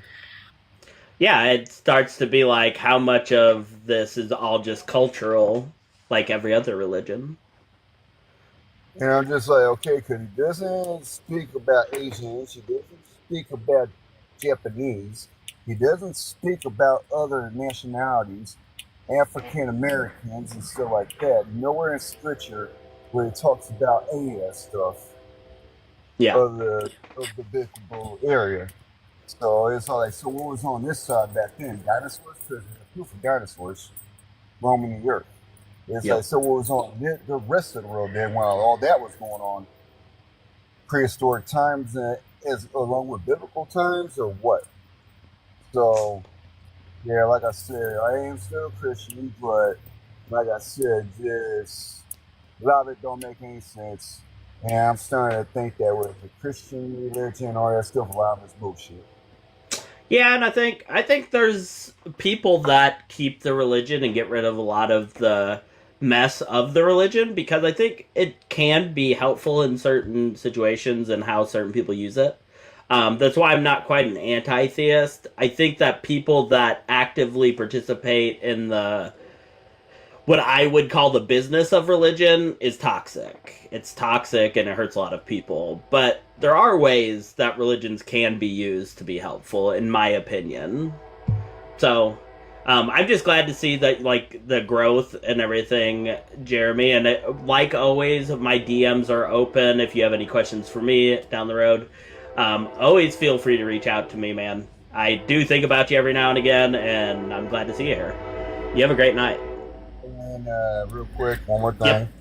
Pretty much, and that's the other conversation I mean someone had is how, like, you go to church. It's like used to, I grew up in church, all that stuff. I've been to all kinds of different church. But to be honest, the church world is worse than the regular world. And so, like, why is that? Because you gotta act a certain way, you gotta talk a certain way, you gotta believe a certain way in order for them to keep contact with you. If you do not, then they shun you and they judge you. I get along with people in the world more than I do get along with people that go to church. Yep. So to speak, if that makes any sense. Yeah, I found myself in that same boat when I was starting to deconstruct, especially. But Jeremy, thanks for coming up. I'm going to move on to my next debate. But yeah, hit me up in my DMs. If you ever have anything, you are always welcome here. Come up next time. We can talk for a few minutes. W's for Jeremy, the growth, the critical thinking, and he's come a long way from the first time me and him talked. The first time was a yelling match, actually. Like, I would have never thought in a million years that any of this was getting through, and I am amazed by just the growth he has made and all of that. Shade, what is your age, and are you a Christian? I'm 23. No, I'm not a Christian. I'm up here because it says God does not exist. I'm really confused on that one. Because when I hear that, I think that somebody's just a narcissist, because God is known as a supernatural being beyond our intelligence. So aliens are actually gods to us. So what do you just mean Abrahamic God? Like, if that's the case, I'll just leave and I'll No, any creator God that would have created any being with properties and creative properties. Okay, so Earth is Earth of or from the universe? Our Earth is what? Is Earth of or from the universe? Yeah, it was created through natural processes within our universe. Yep. Now, you can't substantiate that these natural processes aren't processes that the universe goes through itself, that it creates. In fact, that's actually is that it's from the No, universe. actually, that's incorrect. Claim that the universe doesn't have intelligence. You can't claim that. Oh, yes, I can. I can. The same. Hold on. No, okay, you're not just going to. God can claim that you don't know math. Look at him crash out already. Shade. I'm not crashing out. You're not letting me speak, bro. That's because you're saying incorrect things. Like dead lies. You're not. Listen, you aren't going to come up here and try to say what I think, because you don't know what I think. You are misrepresenting my position. I am not. It's not a position. You're wrong. What is your evidence that a God exists? Yeah, the universe is God. No, incorrect. There is no mind in the universe. Does the universe have a brain? Actually, consciousness improved. Nope. Shade, does the universe have a brain? Answer the question. Do plants have a brain? Do they have reasoning? Do plants reason? Do plants reason and think? Actually, they do. Do plants? You know when grass cut, the smell of grass is to warn other plants, so there is reasoning in plants. I understand that there's natural processes that happen in plants. I understand that. I'm asking, do they have reasoning properties? That's a topic. Do they have reasoning properties? Taking a smell and odor. No, show me the scientific paper that says plants can reason. Definition of reasoning. What's your definition? We'll use yours. Show me a scientific paper. Which one? What's the name of it? What's the name of the paper? There's a certain plant that actually. You want me to give the name of a paper? Oh my god, dude. Understand. Give me the name of a paper that says plants reason.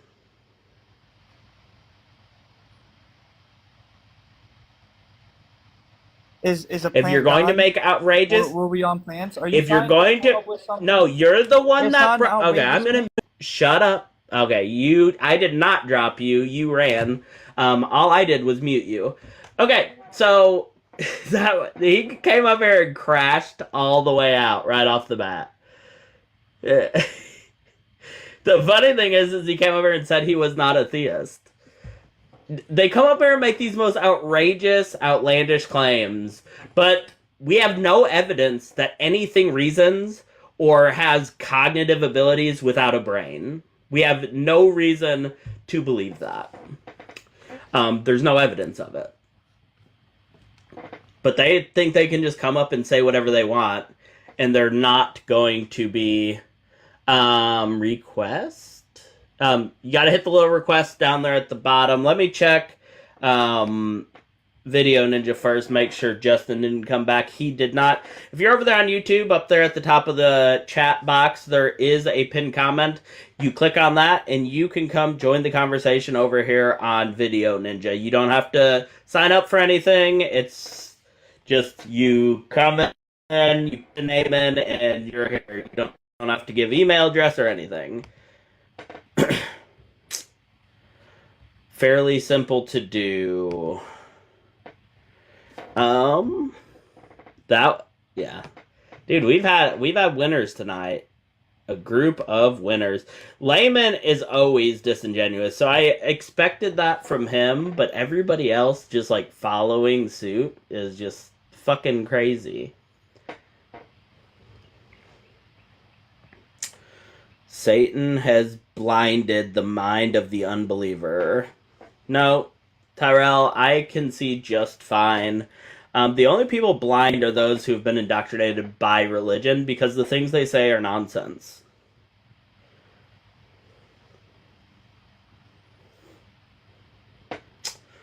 Well, they're here to watch debates. I don't know that they're trying to debate you, and if they are debating you, you're probably deflecting because you're getting cooked, would be my guess. That's usually the people that talk nonsense in the chat. It's hilarious how you can immediately get annoyed by a guest like that when you enter a live. Oh, yeah. It's immediate. They're just obnoxious out the gate.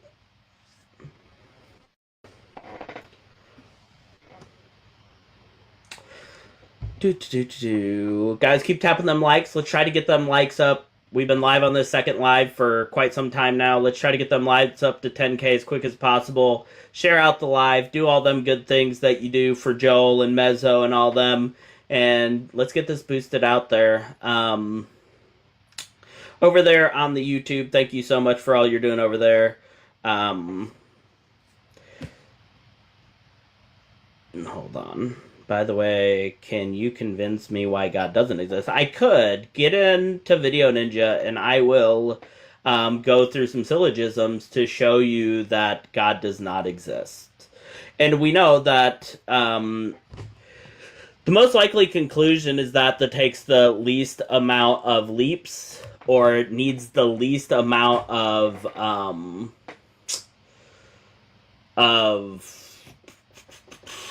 the word, I can't think of it. The easiest solution is most likely the right solution. So I can come up with all the properties you give are like for creation within the universe itself, and then you add a whole new character that can't be substantiated through God. So mine is actually a simpler way of doing it. I'm a Christian. I hate no one. My daughter is gay. I will never disown her or kick her out. Well, that is awesome of you. I appreciate that. I think it's despicable that a religion could cause parents to show so much hate. Iniquity, what is your age, and are you a Christian or a believer in the biblical God? 18, yes. Can you hear me? Okay, so yeah, which topic did you want to talk about here tonight? Okay, well, I'll just make it clear. I do not hate the LGBTQ. I don't have an issue with it, but God does not exist. Why? Okay. Why doesn't God exist? Because Mm-hmm. a God with omni properties and creative properties could not exist. It's a logical contradiction. Or is that a logical contradiction? Okay, so omni properties are going to be a logical contradiction in and of themselves. Because you've got, let's say, an all powerful God, for instance. You're going to eventually come to a point to either he's bound by logic, which makes him not all powerful, or he can do illogical things, therefore he can do a contradiction. So No, we God do is not believe God contradictory. can do a contradiction. We don't believe he Alright, can so create a he's bound square-shaped by circle. No, So is he's he bound by bound? whatever raw power can do. He can do whatever raw power can do. Okay, Not okay, just okay. do contradictions. He can't create a square-shaped circle. He can't create a rock he cannot lift. He Yep. He can't I turn me into agree. God. He can't turn me into God and make me throw him into hell. We don't believe God can do contradictions. We believe he can do anything raw power can do. Yeah, so he can do anything within his nature. Mm-hmm. I can do anything within my nature, so am I omnipotent now? I'm all powerful because I can do anything within my nature? No, because you can't do anything raw power can do. I can do anything within my nature. Okay. Can God But is the you're reason not God all is all powerful. Hold on. Hold on. So God, let's say, can God lie? No. Okay, why can't so God can't lie, so there's another thing he can't do. Isn't this crazy how we're coming up with things God can't do so quickly? Yeah, because it contradicts his nature. Yeah, he can do anything within his nature the same as I can, so I'm just as all powerful as God as you are. So the whole all powerful thing falls flat based on that alone. It literally does not. Okay, so God is all powerful because he can do everything possible within his nature, correct? Mm-hmm. Can I do everything possible within my nature? Yes. Okay, so am I all powerful? No.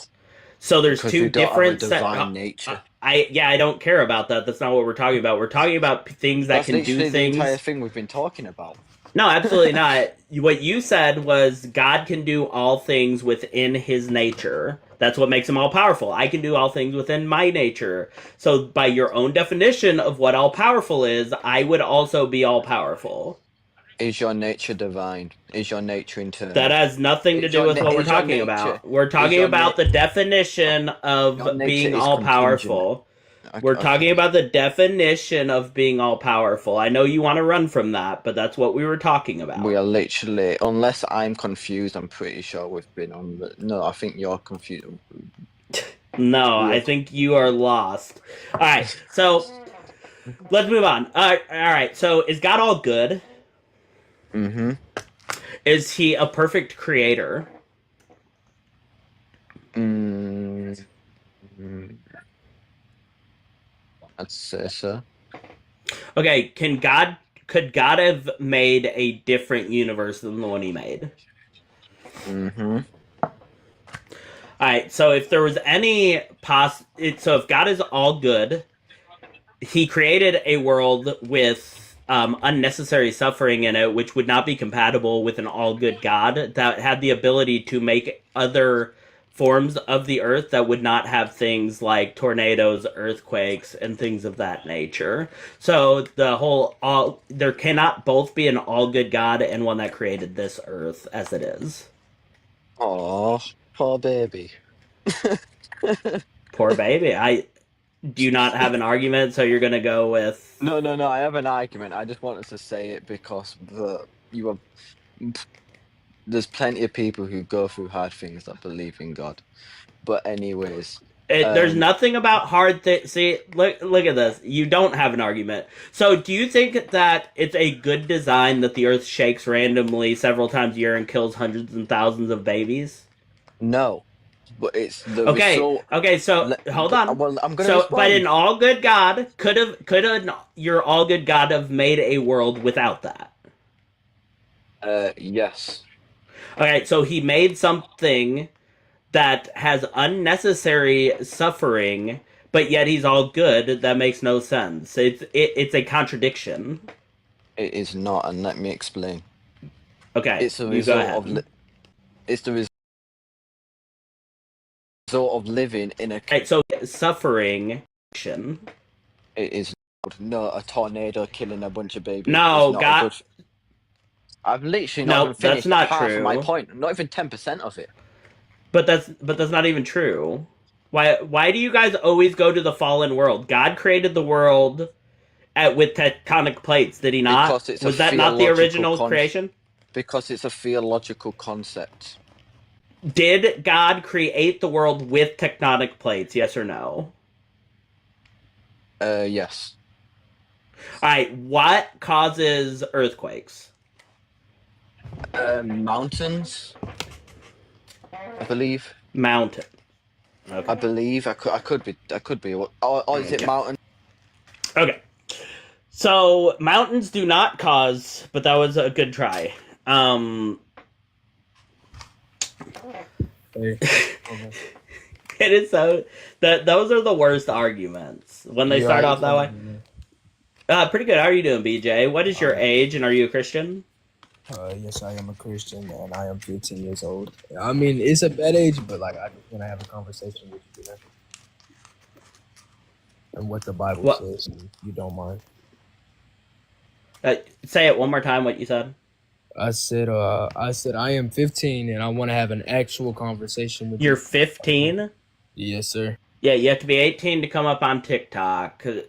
He got dropped because he is a fetus. You cannot come up and talk to adults when you are a child.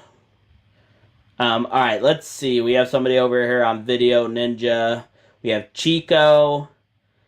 I think. Maybe I've talked to... I'm not sure. Let's figure this out.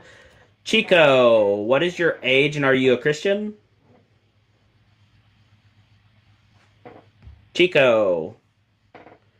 Can you hear me? Chico, can you hear me? I am going to have to close out and come back. Can you hear me? Hold on 1 second if you can still hear me.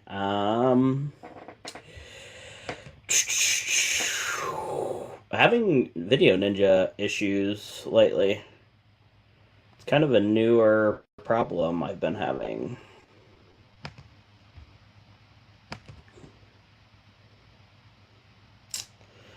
Let's see here.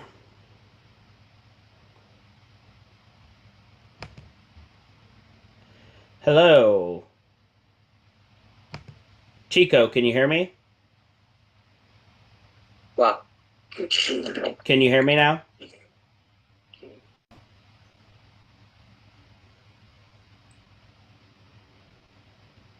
Chico, are you with us? Hello?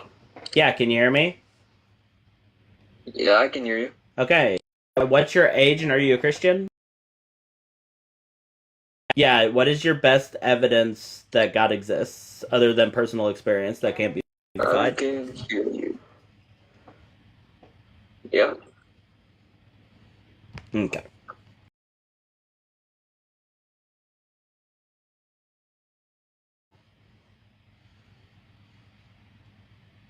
I'm gonna have to rejoin now. Yeah, something's wrong with your shit, dude. Alright, we had somebody over here on TikTok. They left.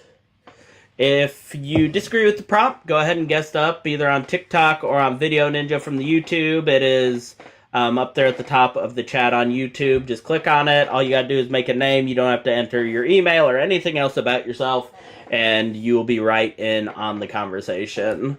No membership needed.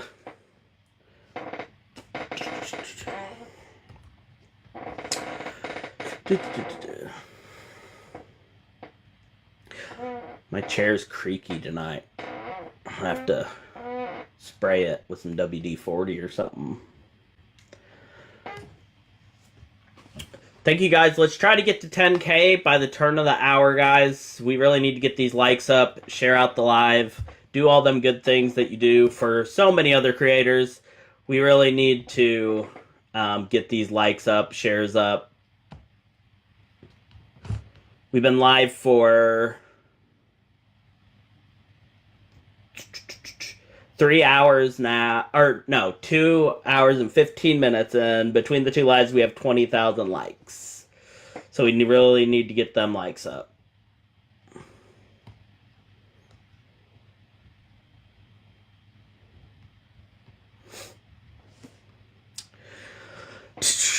If you disagree with the background and you're in TikTok, hit the little pink and blue guy there at the bottom, and you can come up. Oh, you do, John. I sent you an invite, John. You can come up and tell me all about it. Video Ninja is open for anybody that from YouTube that wants to come up. If you're over there on YouTube and you have not hit the thumbs up, please go ahead and do that. If you have not subscribed, go ahead and subscribe. And if you are able to become a member of the channel, that greatly helps me be able to create more content and go live more often.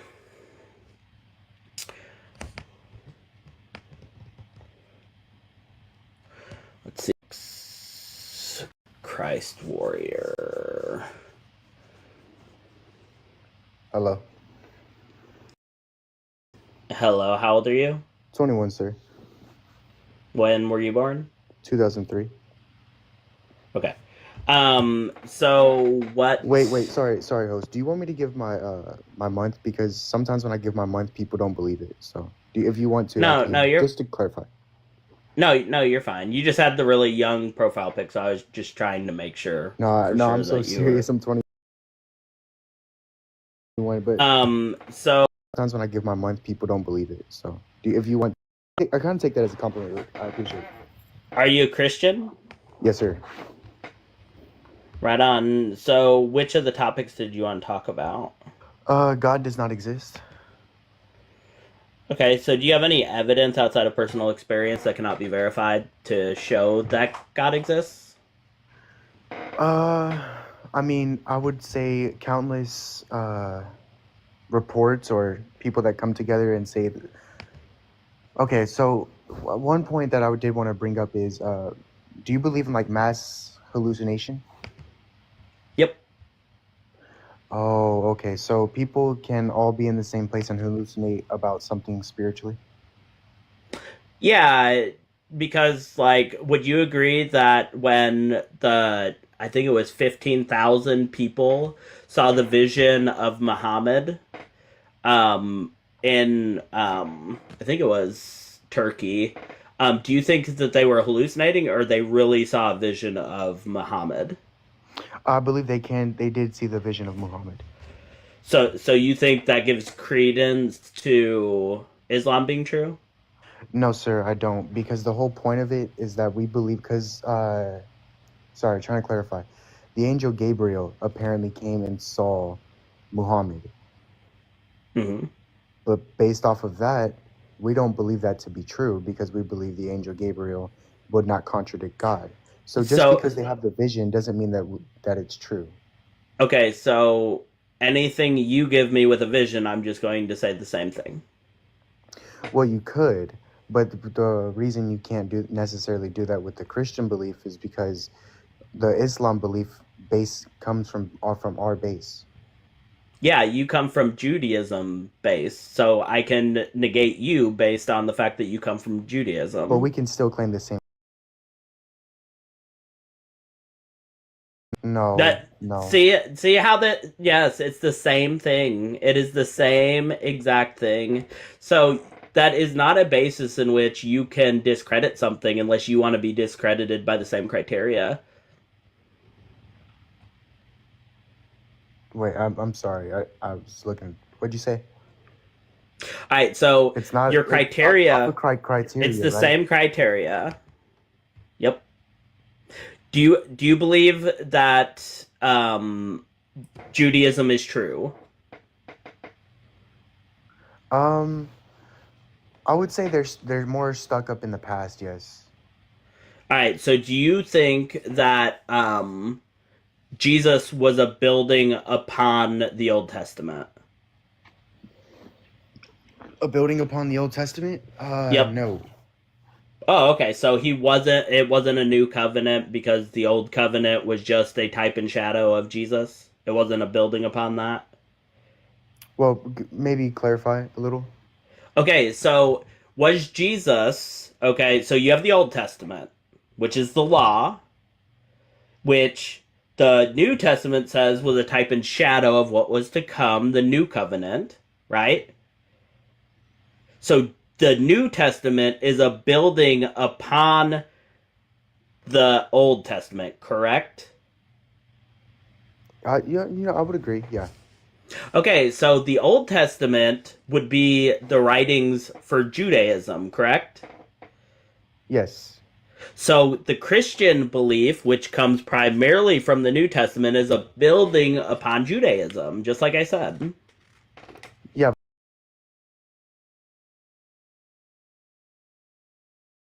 Testament, and some of that is right.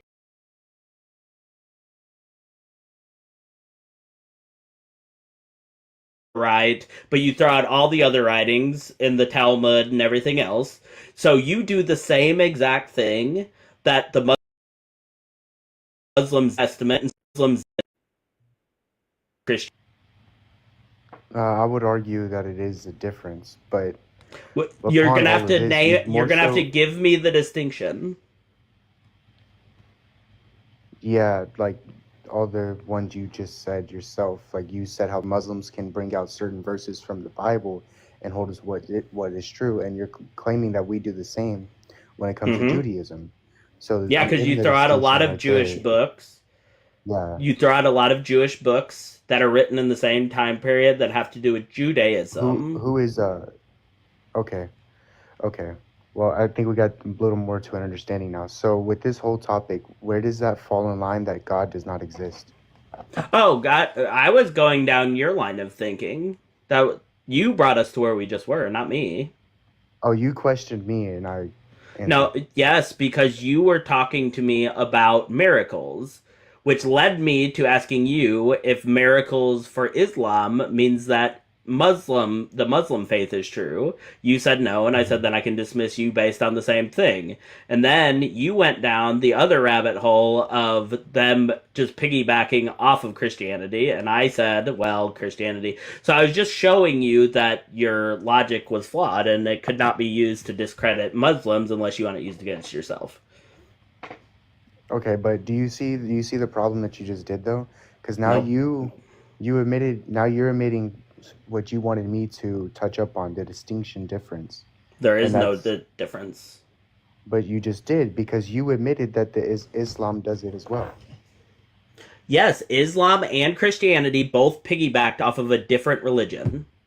So you can't say, I know that Muslims aren't true because they were just changing Christianity. I can say the same for Christianity coming out of Judaism. And then I could say the same thing about Judaism coming out of like the Canaanite pantheons, because that literally Yahweh came from originally being a Canaanite deity. I don't know any historical source that would agree with that.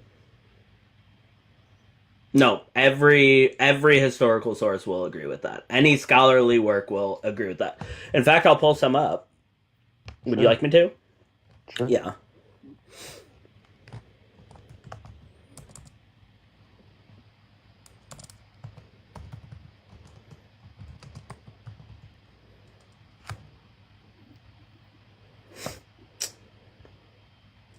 Do.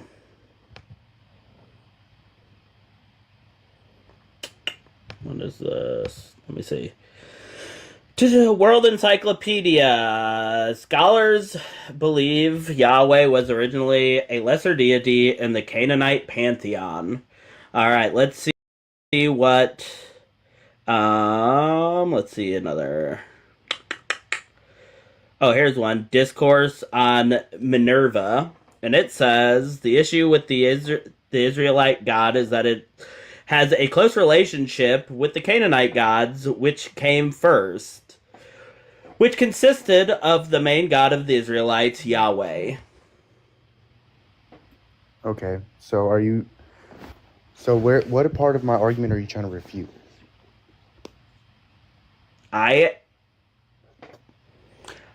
We're still on the fact that you cannot discredit Islam based on the criteria you discredited on. We're still on that. So you just pulled up a source trying to show how it has similarities, right? No, that Yahweh was originally a Canaanite god. Therefore, I can even say Judaism was piggybacked and built off of Canaanite gods. So then Canaanite. But what did you just? I have the true religion. Two sources that say scholars say that. Can you read it again? Oh my goodness. Okay. You are very lost in this conversation, my friend.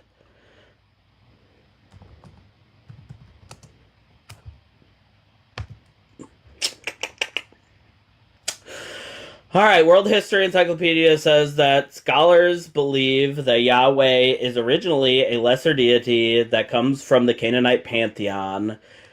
Possibly the storm god or war god, who later became the supreme god of Israel. Okay, beautiful. And the only reason I was asking you to read it again was not to be disrespectful or anything, is there's two words, there's believe and possibly. Okay, so the best evidence is that. That's why scholars believe it. Okay. See how science works. But would I don't know if you know how sciences work and like history and stuff. So like they take the best evidence and that is what they say it is for now. They say we believe this is the way it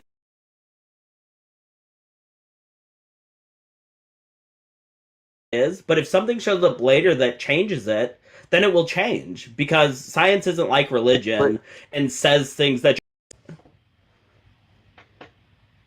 Okay, no, I would agree with that, but the best way they do that is to pull a similarity, right? No, they use evidence, they use writings, they use archaeology, things like that to show them these things. That's where they get this information from archaeology. If they can't exactly get it when they're using the word possibly. Yeah, okay, so when they're using the word possibly, they're saying that many of them believe it to be similarity because of the similarities too.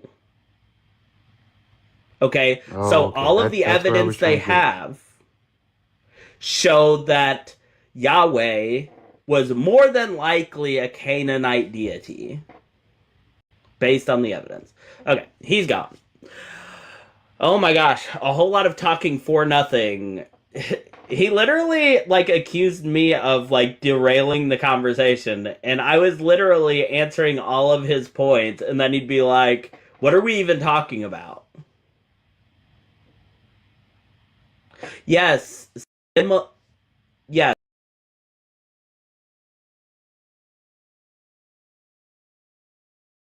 What you're doing is you're hyper-focusing on the word similar and saying, so they're just similar. There is no... They don't go together. You're cooked. What? Oh my god. Tonight has been a night. Tonight has been a night. No, he couldn't track the conversation, not even in the slightest. He was confused the entire time at what we were even talking about, even though they were his points.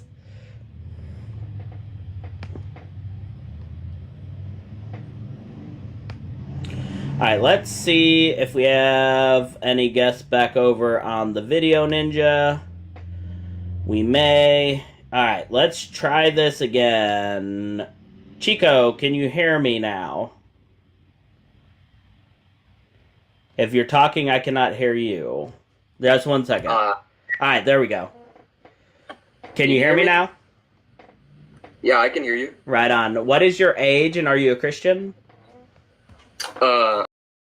I am 18, so I'm pretty sure I'm valid to be here, right? Mm-hmm. Yes, and I am a Christian. I can't really say I have a specific denomination right now, but I'd say the closest ones on my beliefs is Protestantism and Calvinism. Yeah, I would say Calvinism would be my best idea of what the Bible teaches. Alright, so which of the topics that I had on my screen did you want to discuss?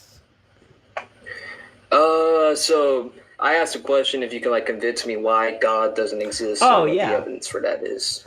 Yeah, so my evidence that God doesn't exist is going to be the contradiction that is included with God itself. And that we don't need God for it to work, and we know that the most reasonable conclusion is going to be that with the simplest answer. So usually, it's not always. Sometimes the more complex thing is the actual answer, but more often than not, you're going to find that the most simple answer is going to be the correct one. So, I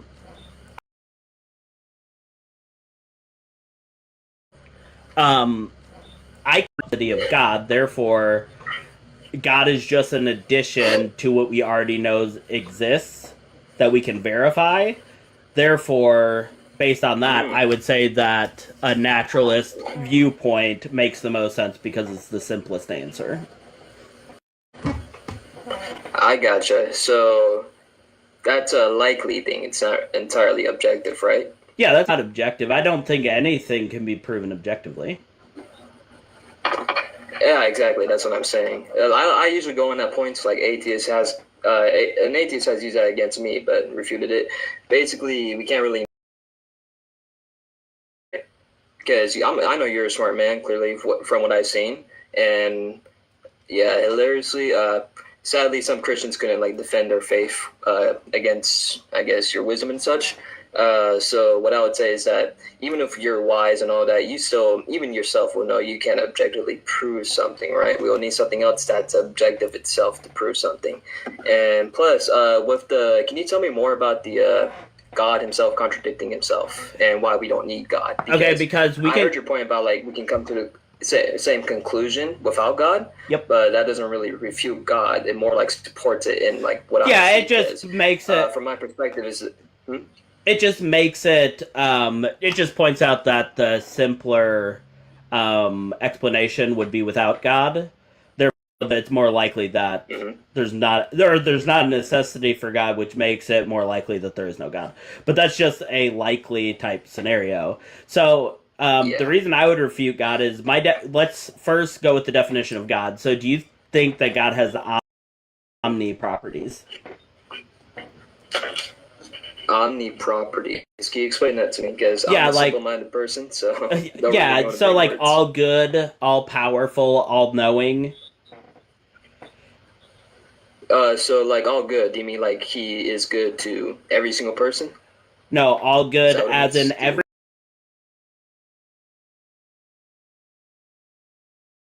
No, all good. Okay, so and you believe that he also has the attribute of creating, correct?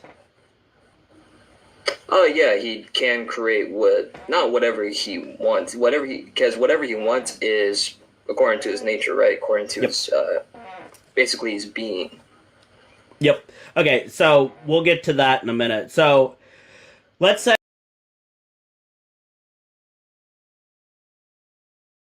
he knows what's going to happen in the future. Oh yeah. All right, so God. I definitely agree with that. God created a world. Okay, he's all good, so everything he does is good. But yet he created a world that randomly shakes and kills hundreds of thousands of infants. Is that something good God did? Oh, yeah, here, let me pull up some scripture real quick.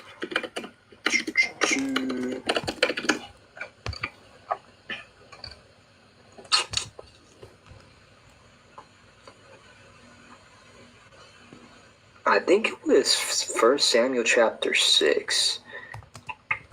One of the scriptures, I'll give an example of this one.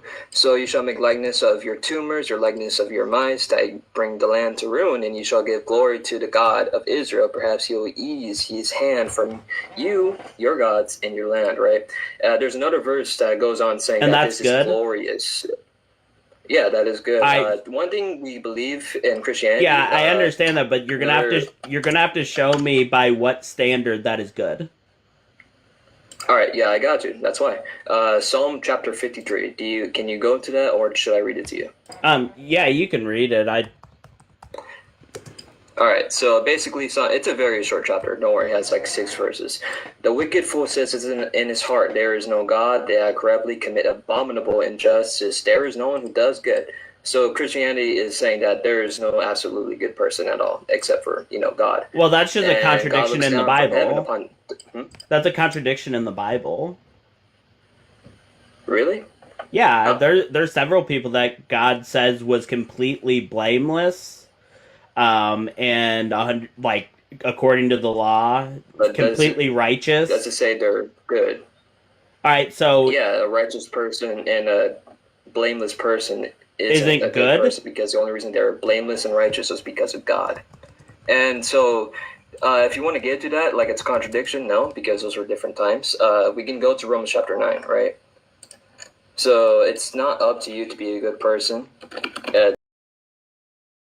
Chapter 9, Romans chapter 9, verse 21, we can look at this. Or does not the potter have authority over the clay to make from the same lump one vessel for honorable use, the ones who are righteous, one he will save, and one for another dishonorable use? What if God, in verse 22, wanted to demonstrate his wrath and to make his power known, and there with much patience, vessels of wrath, having been prepared for destruction, in order to make, verse 23, that he might make known the riches of his glory upon the vessels of mercy, which he prepared beforehand for glory. And you can go to like Jeremiah chapter 29, verse 11, and it says that God does good. God works good. He doesn't work good for the people he hates, because you can go Romans chapter 9. God hates certain people because this is what he chooses. He doesn't get a kick out of killing people, right? He doesn't get a kick out of you'll think it's good. Hold on. Your gish galloping's getting out of hand. Okay, so do you think that it would be good? Let's say you have a kid down the road, and God chose to hate that kid by his own choosing, and then he sends him to hell. You think that's a good thing, that your son's going to be sent to hell because God chose to send him to hell? Let's see what God says then. I'm asking you a question. I'm gonna mute you. You aren't just gonna gish gallop around. You're going to actually engage in the conversation. I know this is what I know. You tell me, is it good? From scripture, that's my foundation. Is it good though? I do not care. I want to hear you say it. It would be good if God chose your child to go to hell before your child is born. He chose that. You think that's good? Let's see what God says. Tell me, do you think that's good? Yes or no? If God says it's good, because I don't have a kid yet. I just turned 18, man. I don't have a kid. If God says it's good and he sends my child to hell, then what he does is good, right? Yep. Then it is good. That child. That's why it's brain rot. That's why your God doesn't exist. You have to resort to brain rot. You have to be willing to say, it is good of God to absolutely annihilate my child just because he chose to. That's why your God doesn't exist. You have to be absolute to. That's a good God. This is why that and choose children to burn in hell. That just is not something a good, by any criteria of good, can make. Just because the Bible says it's good does not make it good. You're going to have to show me the net positive that it is bringing to the table. And it's not. There's no net positive there. There's just blind reverence. And I especially hate it when it's young kids that just rattling off a bunch of scriptures they got off the internet and use ChatGPT, and it's just brain. And I especially hate it when it's young. Let's see.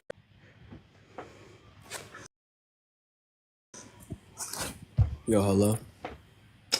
Sina, what is your age, and are you a Christian? I'm 18. Yeah, I'm a Christian. Right on. What is your best evidence of God's existence outside of a personal experience that cannot be tested? So, wait, can I ask, what is your religion? I'm an atheist.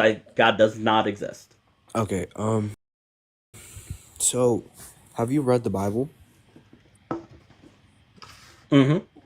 Okay, so, it gives some proven facts in the Bible that God does really exist. You can really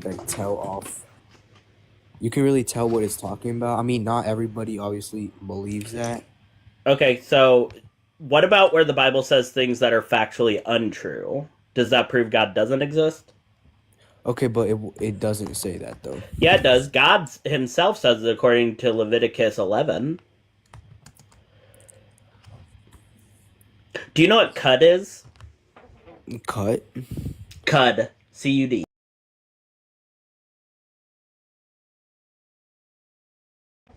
Cut? Mm-hmm. No. Alright, so that is where, like, certain animals have different stomachs, and especially ones that graze, they'll chew up food, swallow it, it will sit down there, digest some, and they'll throw it back up into their mouth, chew it again, put it down. That's cud. Cud is what comes up for them to chew again.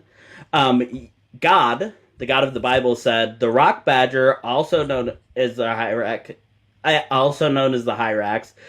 is unclean for the Israels to eat because it chews the cud but does not have divided hooves.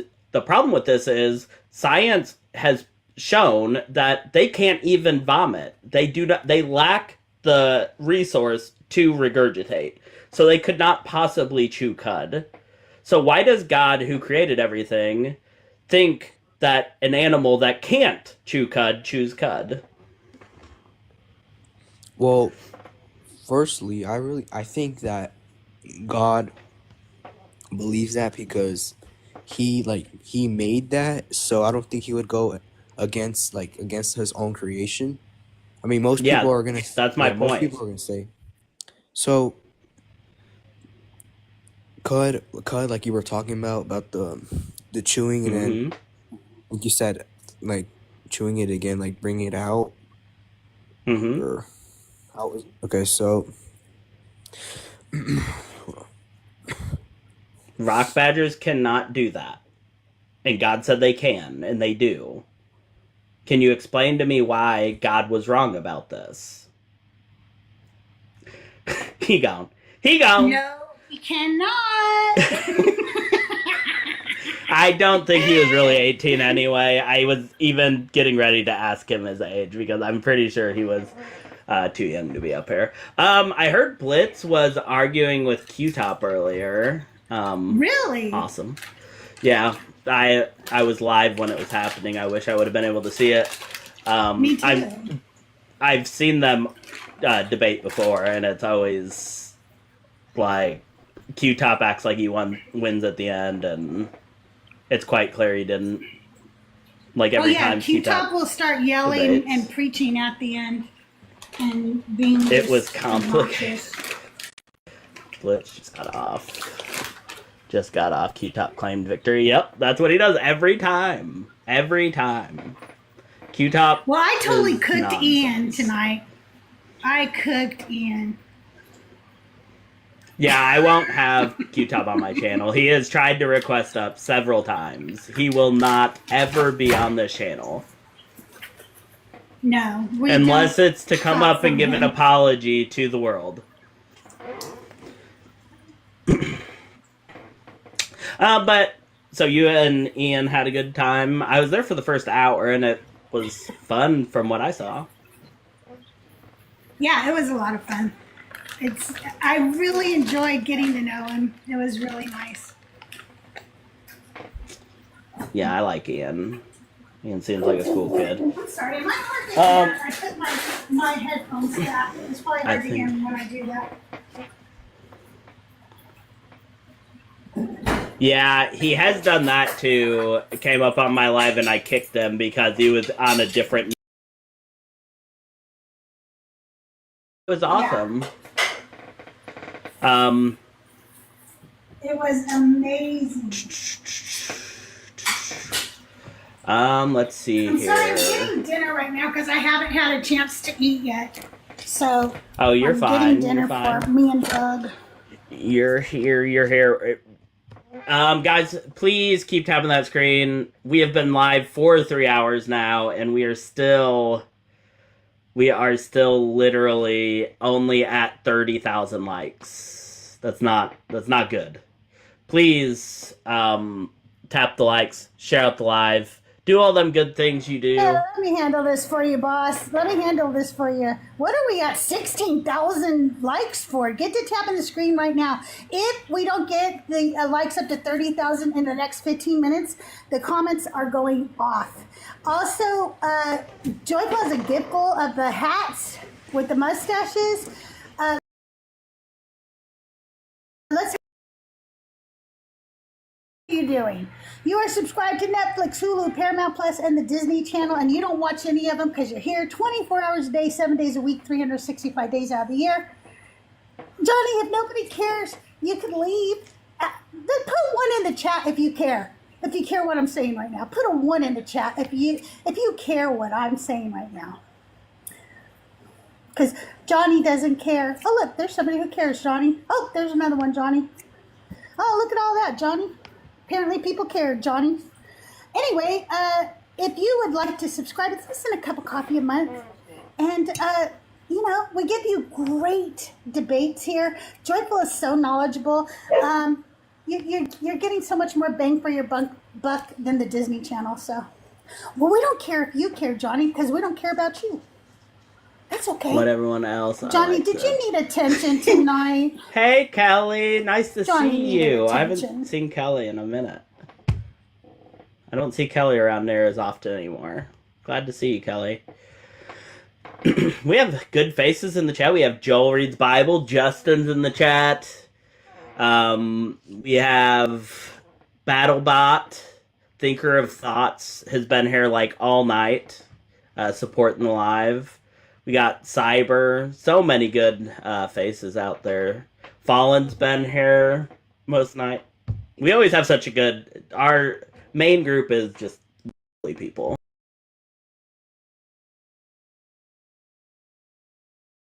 Most night. We always have such a good... Still a good crowd. Those of you that are friendlies. Some of you guys are just obnoxious and sit here all night being obnoxious. But that's fine. Get on they're up at the top of the chat over there on YouTube. There is the tinyurl.com where you can join the conversation. You don't have to subscribe to anything. You don't even have to give them your email address. You just put in a name and join the conversation. It's very simple to do, and I would gladly like to hear from the people over on YouTube as well.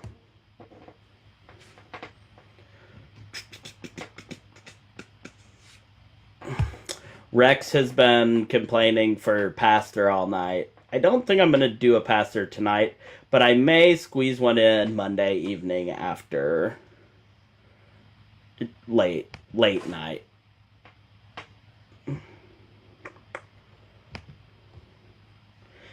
And then, depending on who's live, I'll probably be doing quite a few lives here and about. Depending, but probably late night lives on the weekends. Or not this weekend, but the weekend after. Doing some late night lives. Both as pastor, probably one night, and then a regular debate live one night.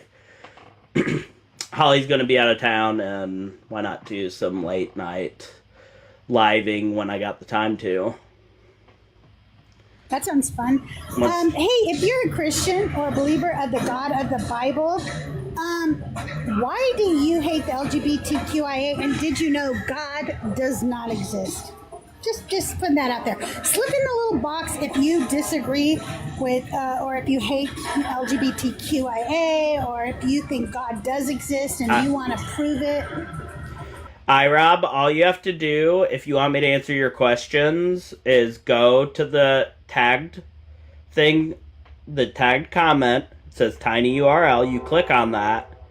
Then you go there, you put a name in, and sit in the queue, and I will bring you up. There's nobody else in the queue right now. I will gladly answer your question if you come up and talk to me. But I'm not going to sit there and dialogue with you.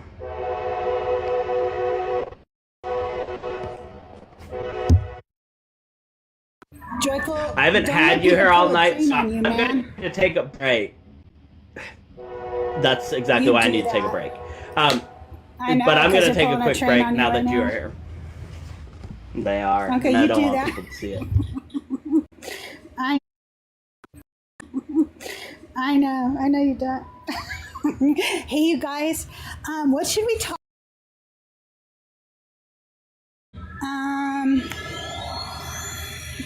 How many of you got the Switch 2?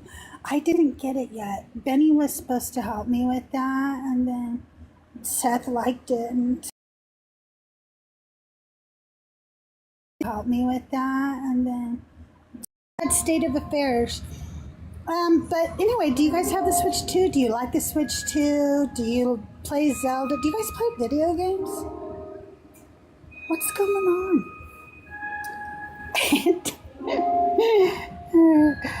Hey, Eddie. Hey, Joycia. Joel. Okay, I'll bring you up, Joel. You got it. You got it. I don't know why I didn't see the guest request. I'm sorry, Joel. That's obnoxious. It's because I'm more popular than you, Crystal. I know, apparently. You get told to shut up one time in a live by a misogynist because of me.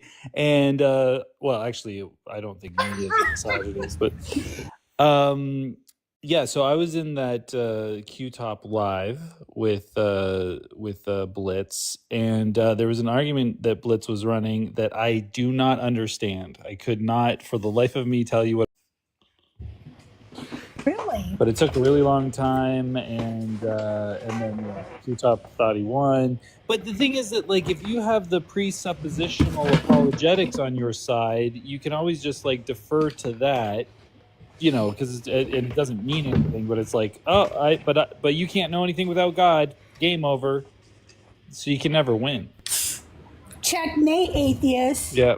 I've told you that I need a something to presuppose, and you don't have that. So I win again. I always do. I would miss when Q-Top actually used to try to just debate about the Bible, because it was a lot more entertaining than his Phil Bro phase. Yeah, I don't mind. I didn't mind the like atheism is child abuse thing. Presup is so dull. Like it's just such, like the Darth Dawkins stuff is so boring, and you kind of have to be like a yelly, kind of aggressive, horrible person.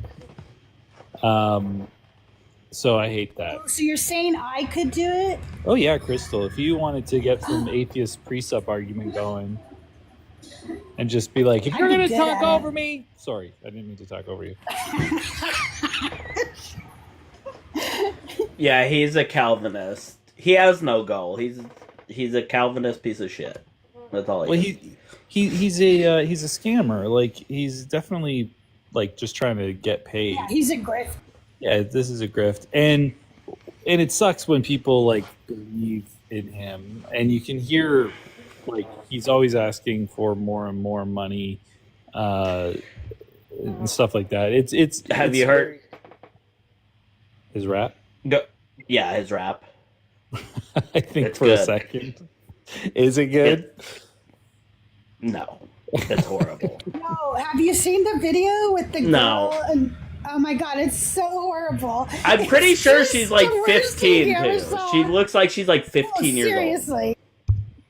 He's so dumb. And you know what I love about it though is that like he has 900 followers and his lives are at like 200. Like when Blitz came in there, he had like 700-800 because Blitz was there. But he nobody like out of the 900 people that follow him, 900,000 people. 900,000. Joyful. 900. No. That's almost 1 million people. Yeah, he buys them. Yeah, I thought it was fake. I'm pretty sure that's why he borrowed money from Parker at one point. To buy follows. You know, yeah, I'm pretty sure.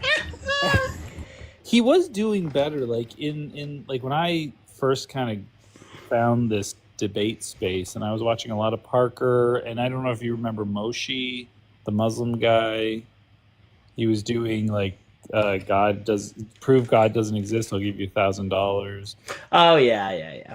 Yeah, there's like these guys, and then Q-Top was like with them, and that they were all doing really, really well. Like they were all getting really good numbers, but like those guys have just gone like because of the politics they've taken off, and Moshe's gone, but then Q-Top is just getting like he's just not doing very well. And I think he's well, people I think he don't like him because he's a P3DO. You know, he likes the chitlins. Yeah. Yeah, he's probably an atheist. He's always wanting to hurt chitlins. And he's got immorals. He's full of immorals. He ain't got morals. He got immorals. For sure. We had a good live yesterday during the day. It was short. I just jumped on and just made a new background. You'll have to see the background. It's pretty funny. I had this one girl on there that was an atheist arguing me for like 40 minutes. And then finally people in the chat are like, check your DMs. Because they were DMing her that it was because she was like into the debate. And I was just saying the most crazy shit, like always. And she was in it. The thing is that like, you know, reality is stranger than fiction, right? So they'll come up, and if they don't like, they're not. I mean, it's fairly obvious, but like, there are Christians like that. Like, you're doing a parody, but you're not way off. Like, you're not so crazy. You're just like a slightly dumber version. But then there are some that are going to be that dumb, but you're like slightly dumber than your average Christian, maybe. You know what I mean? Yeah. Wait, do you mean smarter? You mean smarter, right? Once a month, and all right. So I've already talked a little bit about what we're going to be doing in August as far as the show goes. Different co-hosts every night, and we're going to run it kind of like that with the big boxes and do that. But we're also going to, my backup account is going to become Christian or biblical horror stories. And 1 month, I'm going to make some content over there, but I'm also once a month going to do a live over there where people that want to participate, I'm going to have DM me ahead of time, and they are going to get characters from a Bible story, and they're all going to be characters that the atrocity is happening to. They're going to get characters with character traits, and we're going to improv the people going through the atrocity.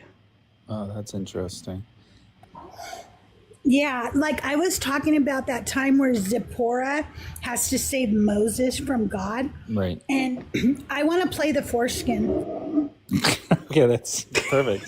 I was going to volunteer to be Gershom, but I don't know if I want Crystal to be my foreskin, so that's a little bit weird.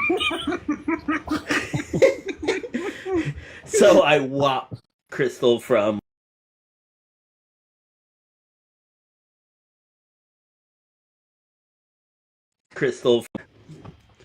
Yeah. I think it's the most important part of the whole Bible, right? He talks about it so much. That's true.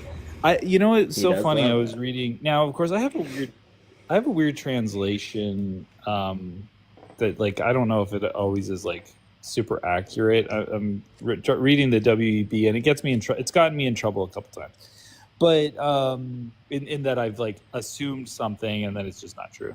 But one thing that I was reading, I don't know where it was, somewhere in Deuteronomy, is like, and you guys know in the New Testament, Paul will say like, what is it? Circumcise your heart. You don't have to circumcise your penis anymore. Circumcise your heart. Well, this verse shows up back in Deuteronomy and actually says, circumcise the foreskin of your heart, which I think is just a dumb thing to say. Because it's like, That is dumb. Like I understand like circumcise your heart, like theoretically you're circumcising, like have a sign to God that you are part of his covenant in your heart is what it kind of is saying. But like to add the word foreskin in there is just so dumb because then it makes it literal. Right? Like it's like, oh, my heart has a foreskin. Like it might be the translation, but it's just so dumb. It is dumb. Hey, I got an idea for a new background. It should be what does God love more, Jesus or foreskin? Or who does God hate more, Satan or yeast? Those are good questions. My favorite passage about circumcision is Paul when he says that he'd rather them just cut their whole dicks off.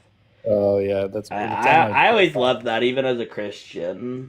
Like I just Galatians thought that was amazing. 5:12, yeah. Well, I wish they would just go and cut their whole fucking dick off. Fucking idiots! I told them they didn't have to do that shit. Yeah. Yeah, that's.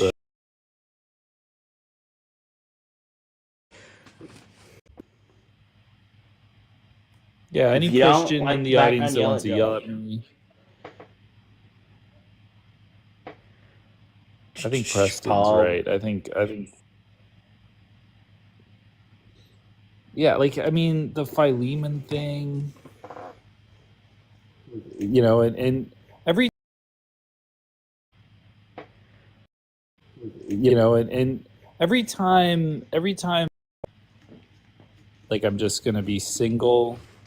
It's because like something else is going on. You know? Yeah. When you're into church, right? Joyful, like, Right. like in normal life, you can just, you know, live the way you want to live or be who you are. But like in the church, you have to hide. That is absolutely true. Absolutely, which is true. weird. My Like, mouth is open. I mean, I guess it was.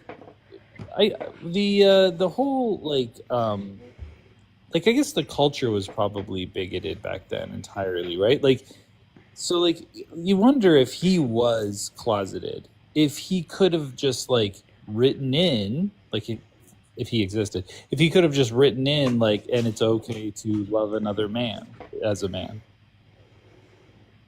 right? Like he was writing all the church stuff. He was making.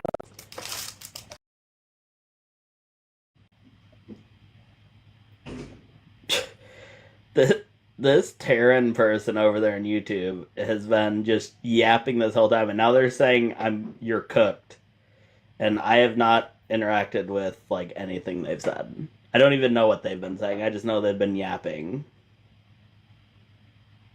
But apparently, I got cooked in the yapping.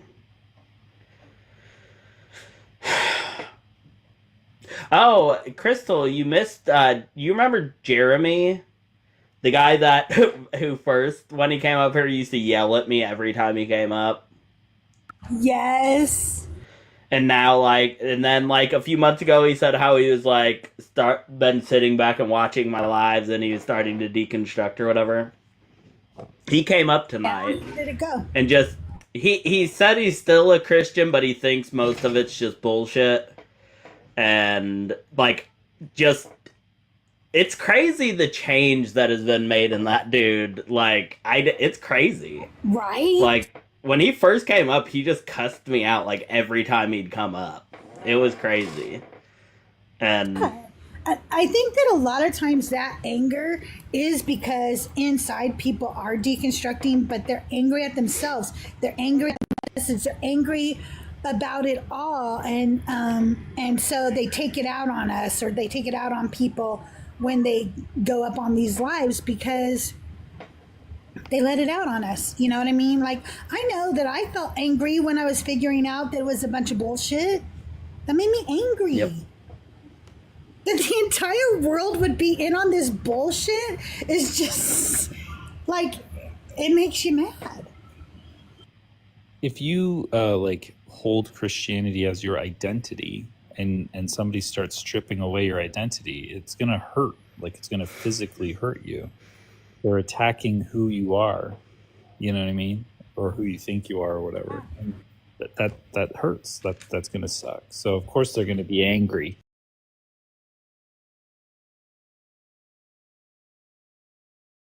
That's gonna suck. Even if it's already going on inside himself. Joyful, you're representing it. So I'm gonna come and yell at this guy. He's the dirty atheist. You know. The dirty, nasty atheist. Yeah, the dirty piece of shit, naughty atheist. I can be naughty.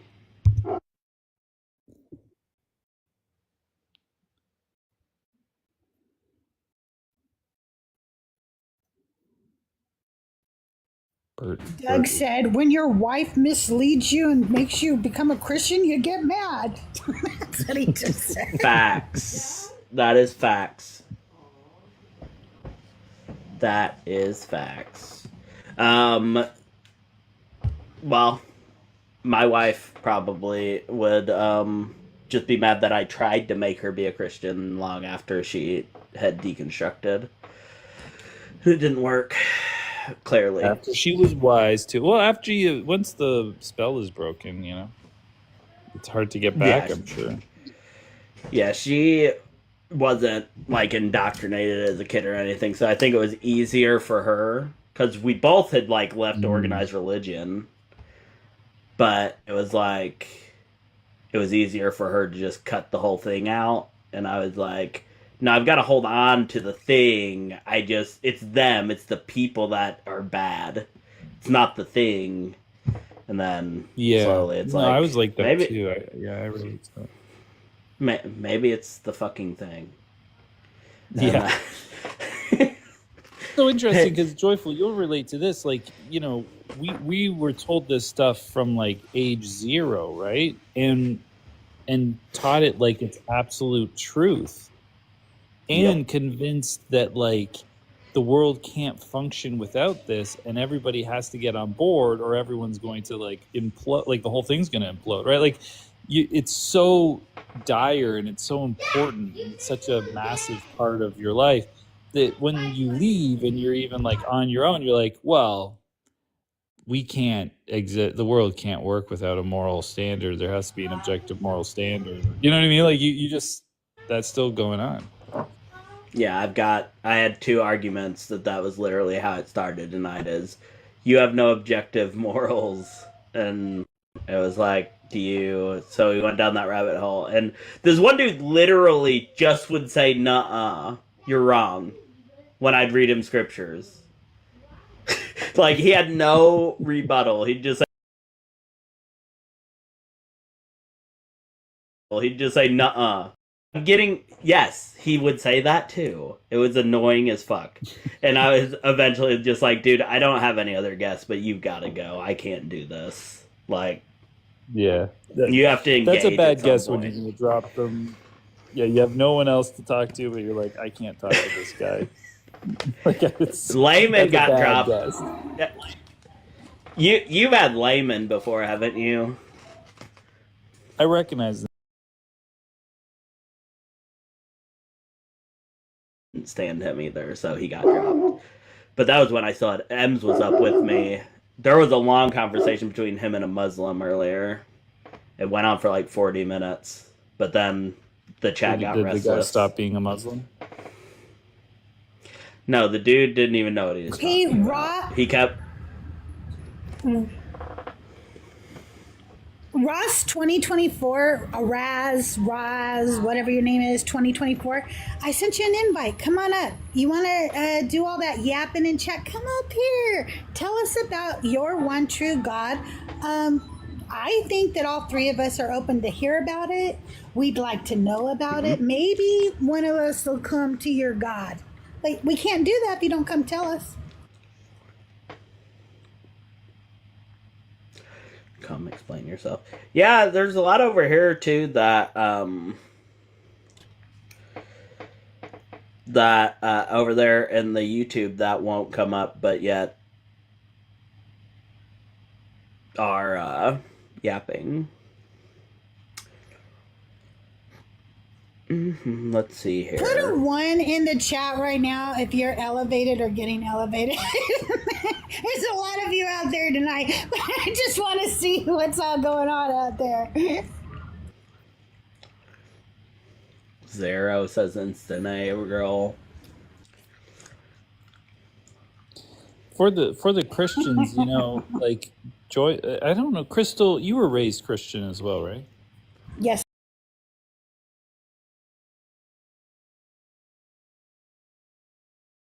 Raised Christian as well, totally indoctrinated. So, like, you say the right thing, we might backslide right into Christianity again. So, like, if there's any Christians that are brave enough to come up and like get us to backslide back into Christianity real quick, go for it. You know, we're what are we? Vulnerable. We're vulnerable people. Yeah, we are. I just lost my cat. I think. So You I lost need. your cat? Yeah. Yeah, he's feeling vulnerable. I'm feeling vulnerable. Is my cat gonna go to heaven? Can someone convince me there's an afterlife that I'll see my cat? He won't escape the house anymore. I'm kidding. I'm kidding. I did not lose one of my cats. All 4 of my cats are fine. All 4 of my cats are fine. I'm going to Don't bring worry. Justin to Jesus right now. Justin, for God so loved the world that he gave his only Amen. begotten Son, that Amen. whomsoever believeth in him shall not perish, but have everlasting life. Amen. Oh, God. Justin, Amen. say that prayer right now. Yes, Lord. Why do you always sound like you're going to do something there, Justin? Yeah, no, church, it just makes you calm. That's what I've always found. It does. It's the coming of the Spirit. Thank you, Scaramouche. So erotic. Yeah, that's the pastor coming out in me. Happy birthday, Justin. It's Justin's birthday? Oh my goodness. Birthday, Justin. You guys, we should sing happy birthday today. To you. To you. Happy Happy birthday. To you. To you.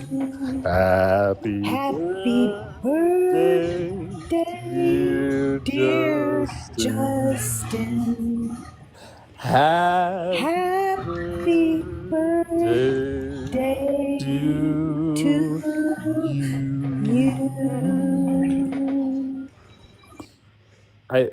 For me, it was like you Beautiful. singing right after every line right after. How did it sound to you, Joyful? Were we in line? Were we in It sync? was perfect. It was perfect.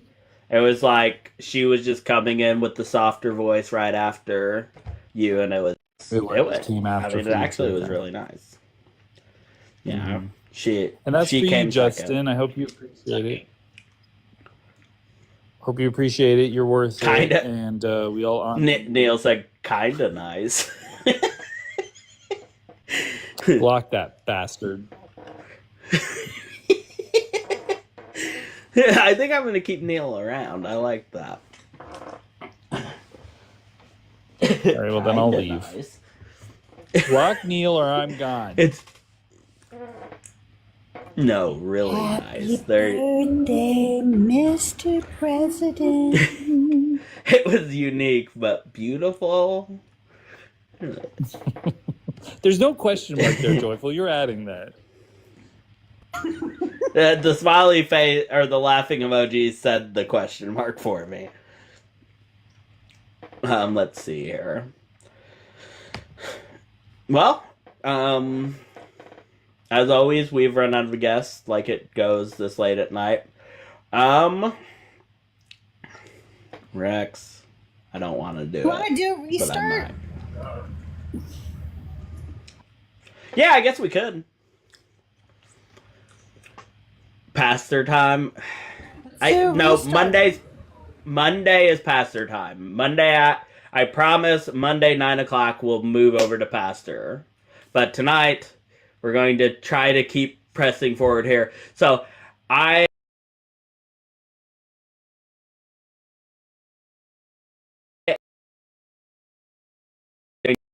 tonight. Joel, you better join us. All right, you guys, come right back. See you.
Send a heart me, add a comment, and then you can claim your points. And when you go back up and claim the points, it helps boost us in the team rankings where you see that league D1 top 80% and that stuff up there.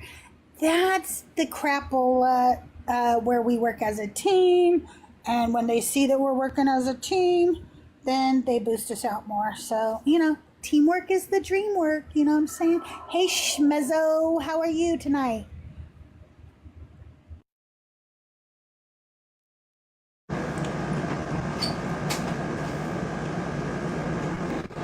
Yeah. What's up?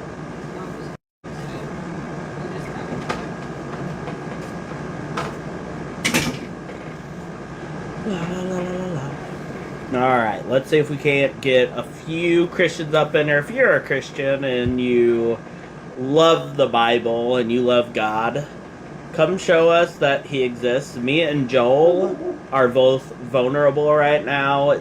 Crystal, not so much. She's gonna be on you.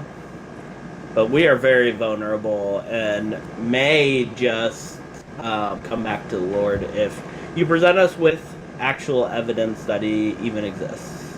So that's the first hurdle. I was totally brainwashed, and so I still have like that softness in my brain to accept indoctrination. So if you have any good arguments or even bad arguments, I might actually backslide back into Christianity. I am not going to. There's nothing you can say. See, that's willful. That's willfully rejecting Christ, and that's why you're going to go to hell, Crystal.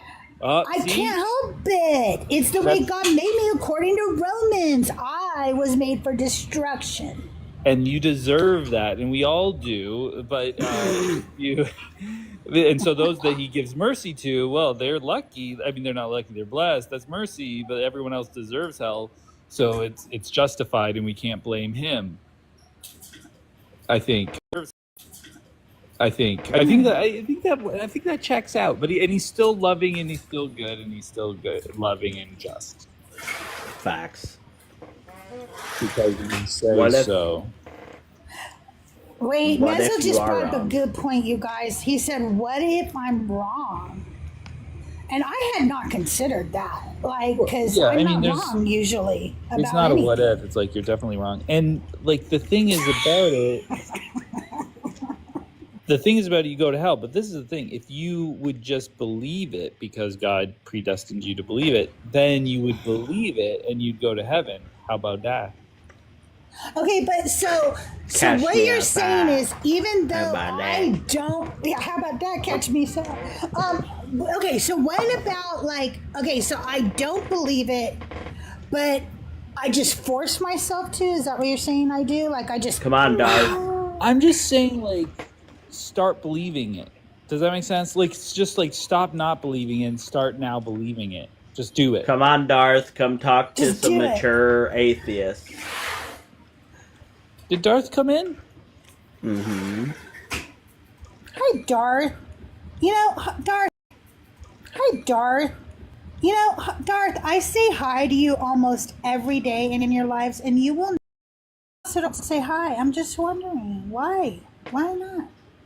I think Darth is scared of me because he only came up in my life once, and he has never come up again, and that hurts because I have a connection to him, I think, and I don't want to talk about that, but so I invited him, but he's not taking the invitation, I guess. See, me and Pia Mars had a good connection, but then he wouldn't let me on Chatterbait with him, so we kind of fell apart. I wonder how Darth feels about, P. Mars, what came out about P. Mars. I wonder if he has rejected him on grounds of bigotry. Probably. On account of his right-wing Christian bigotry, I assume. I don't know, but Mezzo's in the audience, and I don't really like talking about his dad right in front of him and stuff. Whoa. Just, we know, but you don't just come out and say it.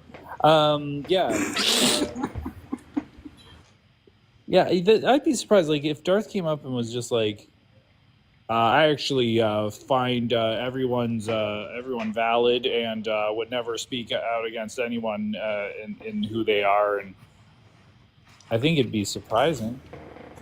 See, you guys, this is what these atheists do. They're just full of conjecture and malfeasance. Yes. They try to say that we're bigots, but we're not. We actually love everyone. Except the people we're not supposed to love. Yeah. That's not bigotry. I just don't think they should exist. Nice. Just objectively true. It's just objective. It's objective. You mean you object to it, Darth? What? Liar. That's what wants me to say. I'm proud of you in Darth, my Darth voice. I don't know. It just doesn't seem like something he'd say. This is difficult for me because usually, like, if I do a voice, it'll be like, "Hey, I'm an alligator." You know, that like I can get into what Walken, because Walken would say that. Hey, I'm an alligator. You know, but I don't think. Yeah, but he was on my show that one time, and he was very congenial and stuff. So maybe he would, like, in the right circumstances. Say, like, I'm he proud said of you? ahoy. He said ahoy. What? Ahoy, ahoy, ahoy. He called you ahoy? He called you ahoy? Doug. Fucking Doug. Fucking Doug. Fucking Doug. Fucking Doug. What the fuck? Fucking Doug. Chi-Chi. Oh, Chi-Chi. Hey, Chi-Chi, can I get your age for TikTok purposes? I'm 37. Hey, are you a Christian or a believer of the God of the Bible? I'm a Christian. Okay, well, you know, we got two topics up tonight. So which one would you like to talk about? The LGBTQIA and, you know, why you hate it, or how God doesn't exist? Oh, I definitely do not. Dislike the LGBTQIA plus community. I love them. Okay. So I would rather focus on God does not exist. Alrighty, well, you know, Joyful here and Joel here, they're ready to come back maybe if you can give them enough, you know, like reason to come back to the fold. I'm like not really there, but they're there. So why don't you talk to them about it? Okay. Yeah. Thank you for introducing me to them. Yeah. What do they have questions? Like, what's their issues Yeah. with a God worldview? I just was wondering if you could present any evidence for God outside of like something that can't be verified, like personal experience. Yeah, sure. Yeah. So the contingency argument is evidenced. The fine-tuning argument is evidence. These are all evidences. All right. Do you have any good evidence? Okay. So define good. All right, something that would be satisfactory to make me think, wow, this makes sense. A fine-tuning argument... I don't know you, so I don't know what would make you convinced. So you need to do better than that. Okay, so the fine-tuning argument is going to be, and the contingency argument, isn't going to be good evidence because, one, like... It's convinced thousands of philosophers throughout... not decades. True. Yes, no, it has. That's not true at all.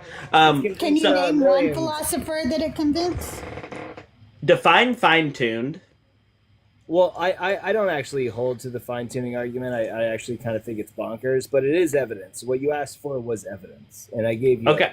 I said good. I said good. So what's your best argument? How about that? What is your personal best argument, Chi-Chi, that could maybe bring somebody to God? What is yours? No, there's no way to answer that question. I can't bring. Yes, there is. We talked to many. Bring somebody to God. Okay, so you don't have any good arguments. I think the contingency argument is. That's not true. The contingency argument? That's not true. You just said that the fine-tuning argument brought many people to God. What are you talking about? You're talking out both sides of your mouth. We're past that now at this point. That's the best way to talk. Oh, I'm not. I'm still talking. I know you're still talking, but we're past it. I moved past. We're not past it. I'm asking you a question. Like, how can you say that nothing can convince people right after you said that did? I want to understand how did it convince people, but nothing can convince people. What I said was that the fine-tuning argument is evidence. That's what I said. You said it convinced many philosophers. Yeah, sure. Yeah, I mean, all you have to do is Google. And then right after that, you said nothing can convince people. Shut up. Let me speak. Don't tell me to shut up. All you have to do is Google bye. it. All you have to do. Don't talk to me that way. Don't treat me that way. You're going to talk with respect up here, and we're going to have a conversation, and we'll get along fine. But don't talk to me that way. That's not going to happen. I heard clearly what you said, and you literally contradicted yourself. You said that it convinced many philosophers, and then the next thing you said was you could not convince anybody.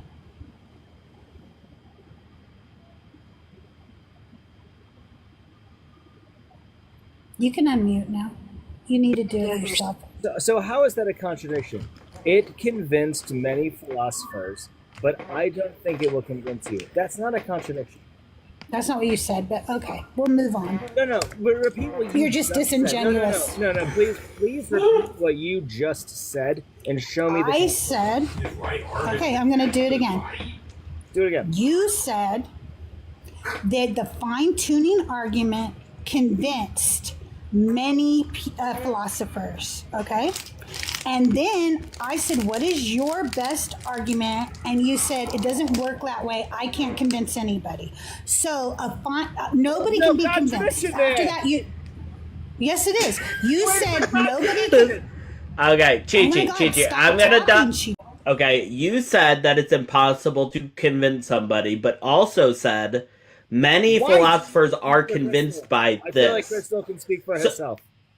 You don't need to speak for Crystal. Well, because you aren't understanding, either you're too dense or something.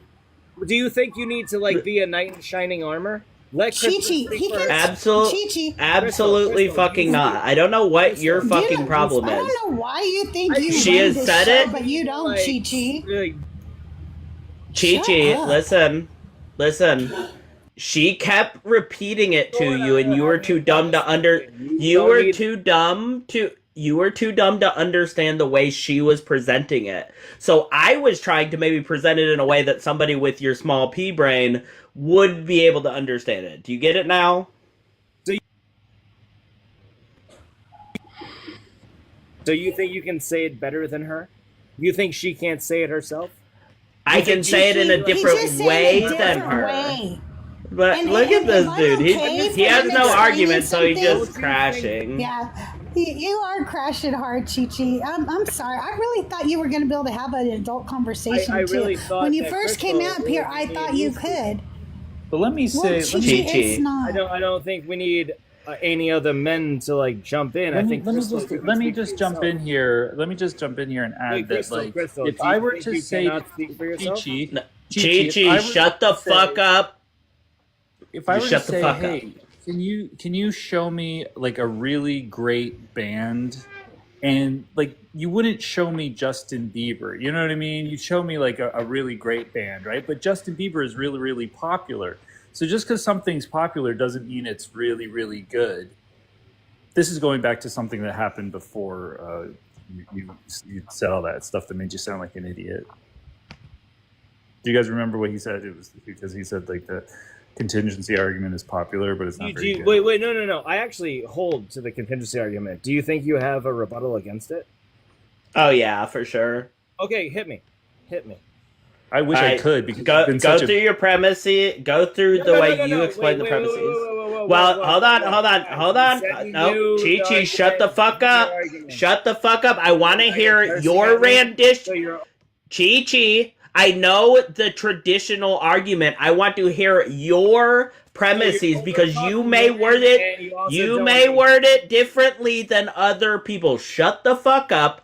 Give me your idea of the premises. You want to talk? Yes, I do. The first one is everything is contingent, so it depends on a necessary thing. Good boy.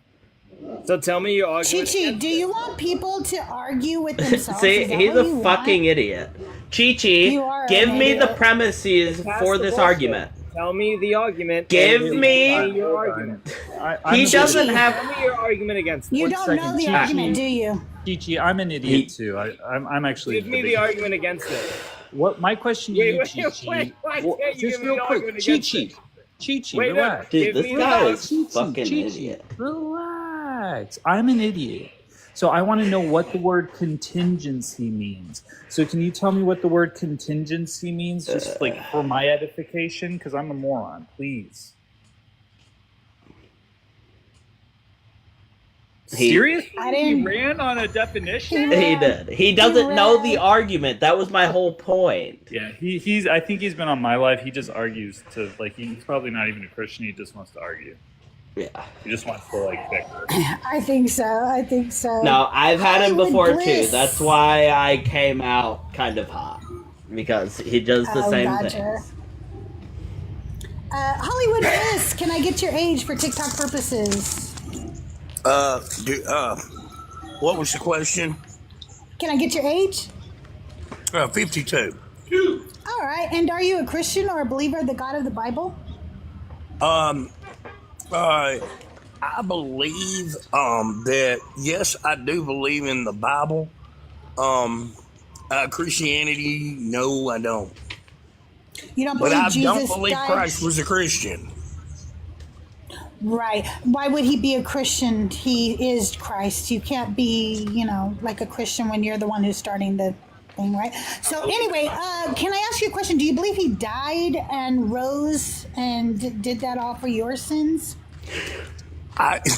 No, I think it was very misunderstood. He was trying to explain the law of attraction, and it's a proven fact that we can make ourselves well just like we can make ourselves sick, and it's because we're atomic. Okay, what does this have to do with the LGBTQIA or God not existing? Because, well, I mean, why would it have anything to do with what it has to do with it? It is the existence of all of it is what it all consists of. Is he a troll? Huh? No, I'm not. I promise you I'm not. Everything consists of an atom. Do you know what an atom is? Yeah, I do. Hollywood, the topics tonight are why do you hate the LGBTQIA Oh my God. God does not exist? Which one do you want to talk about? Hey, I don't hate the LGBTQ. Oh, great. So you don't want to talk about that. Right, Hollywood, I you think don't. God My exists? brother was a gay guy that died from AIDS, okay? So that's personal. Hollywood, you think God exists? He is an God is... Yeah. Did you do that, Joyful? Yeah, because what he said, I'm pretty sure, was a microaggression. So, yeah, we don't do that here. Well, we got two trolls down. Two trolls. Let's see if we can't get somebody that actually wants to have a conversation up in here. Yeah, I think that was a microaggression. I don't think that was serious.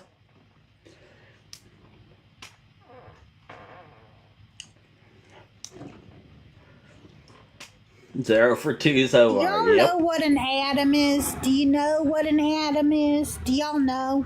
Do y'all know what an atom is? It was the first person that God created, Doug said. No, that's an atom. I said an atom. Yeah, Chi-Chi's probably still yelling into his phone. There's no doubt.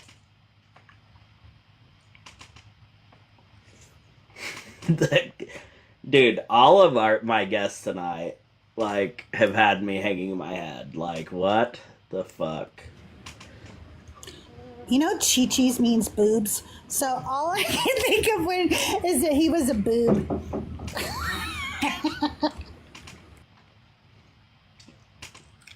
You invited No Degree. You know Crystal's policy, and I don't have the coin for a money gun right now. Yes, Chi-Chi. Crystal, you're if ruining you disagree with the background. Ruining boobs. If you're in YouTube and you disagree, if you're on YouTube and you disagree, there is a link at the top of the chat. go to that. But you will not be able to talk to Joel. So I would implore you, if you have a TikTok, come to TikTok and let's have a conversation here on TikTok, because then everybody can participate. But I also understand if you do not have a TikTok. We're still sitting at 33 people, and I'm pretty sure we're pretty steady at 33 people over there on YouTube. It's been slow running, but we're getting there. All right, guys, I'm gonna give it probably 20 more minutes, and if we don't get somebody up here that actually wants to have a conversation, we're probably gonna call it a night. But yeah, I wish I had the energy Well, to I do think a pastor then we live should talk tonight, about free but will. We need to talk about free will. We need to talk about objective morality. All those things, for some reason, really get them going. there's no objective morality. All morality is subjective. Christians cannot even come close to solidifying an objective standard for morality. Yeah, there's no objective morality, and Christians can't even use their free will to get it. You see what I was doing there? Yeah. Yeah, you combine the two things in one thing. It was really smart. We miss Bitter Truth. Oh, God, Bitter Truth. Bitter Truth, Louie, they were amazing. Ross Soul was in my life, just sitting there crying all night that we were all having a nice time talking with Ian. Like, it really bugged him. Like, he was just like, bunch of atheists just sitting around, blah, blah, blah, you know, or whatever. And it's just like, why does this irritate you guys so much? We're not talking about Christianity. We were talking about philosophy mostly, and it just like drove him crazy. Earth is flat. Alright, one, I'm disturbed that that's your name because the Earth certainly is not flat. But, yes, I agree with the Free Palestine part. But no, Earth not flat. If you'd like to come up here and talk about the Earth, you're more than welcome. By voice of James Jews. What Crystal, are you talking about? Somebody kick the flat Earth person. Let me see here. Can I kick? I don't see them. Maybe they're already gone. Algorithm Crystal, got them.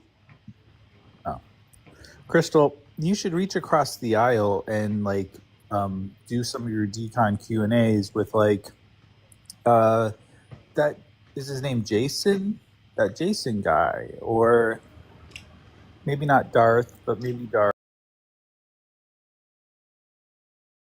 Their guy, or maybe Really? Christian like, Q&A with Crystal J. Yeah, just be like, hey, you know, you're not. You hate this idea. You're not like really talking about. You're not doing debates. You're not really doing any of those things. You're just kind of like saying, hey, who are you? What's your story? Now they're going to give personal testimony. You're going to have to stomach that, and then people can come up and be like, so you were indoctrinated when you were really little, and yeah, well, no, I don't call it indoctrination, you know, and they'll say their thing, but like not in an attacky sort of way, just so they feel heard.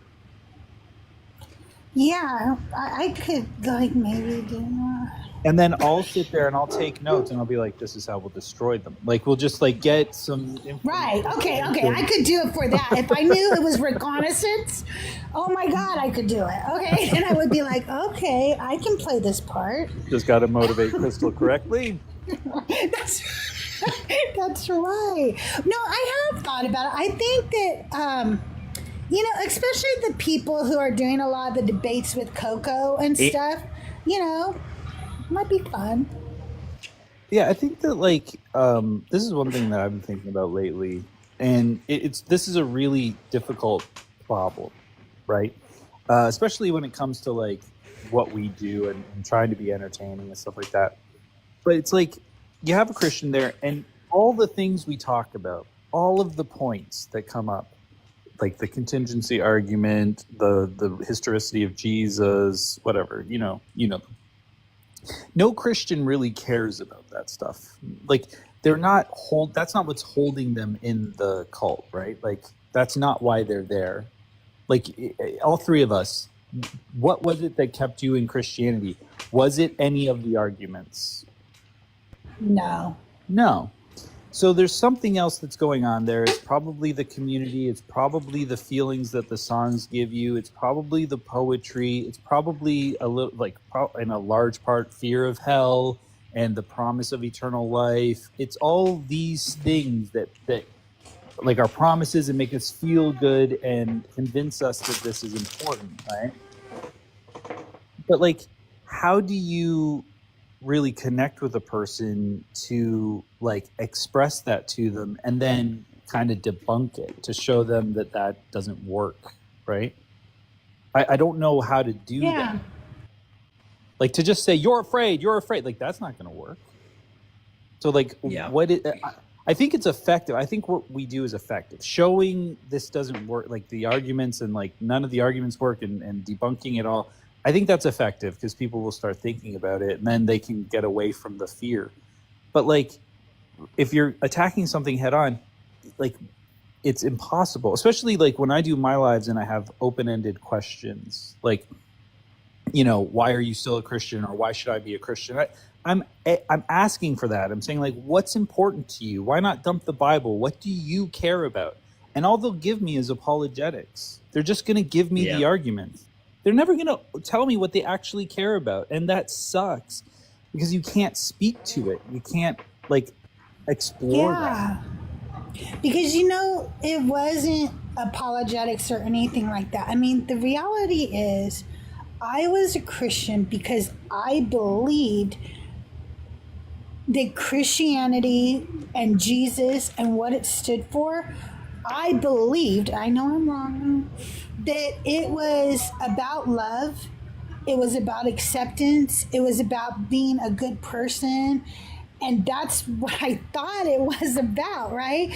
And so I remember saying too, I remember very clearly saying, even if I found out tomorrow that Jesus was not the Messiah and not God, I would still follow him because, I thought all of his teachings were all very good about humbling yourself and feeding the hungry and visiting people in jail and taking care of the widows and taking care of the orphans. And those are things that I value. Those are things that are important to me.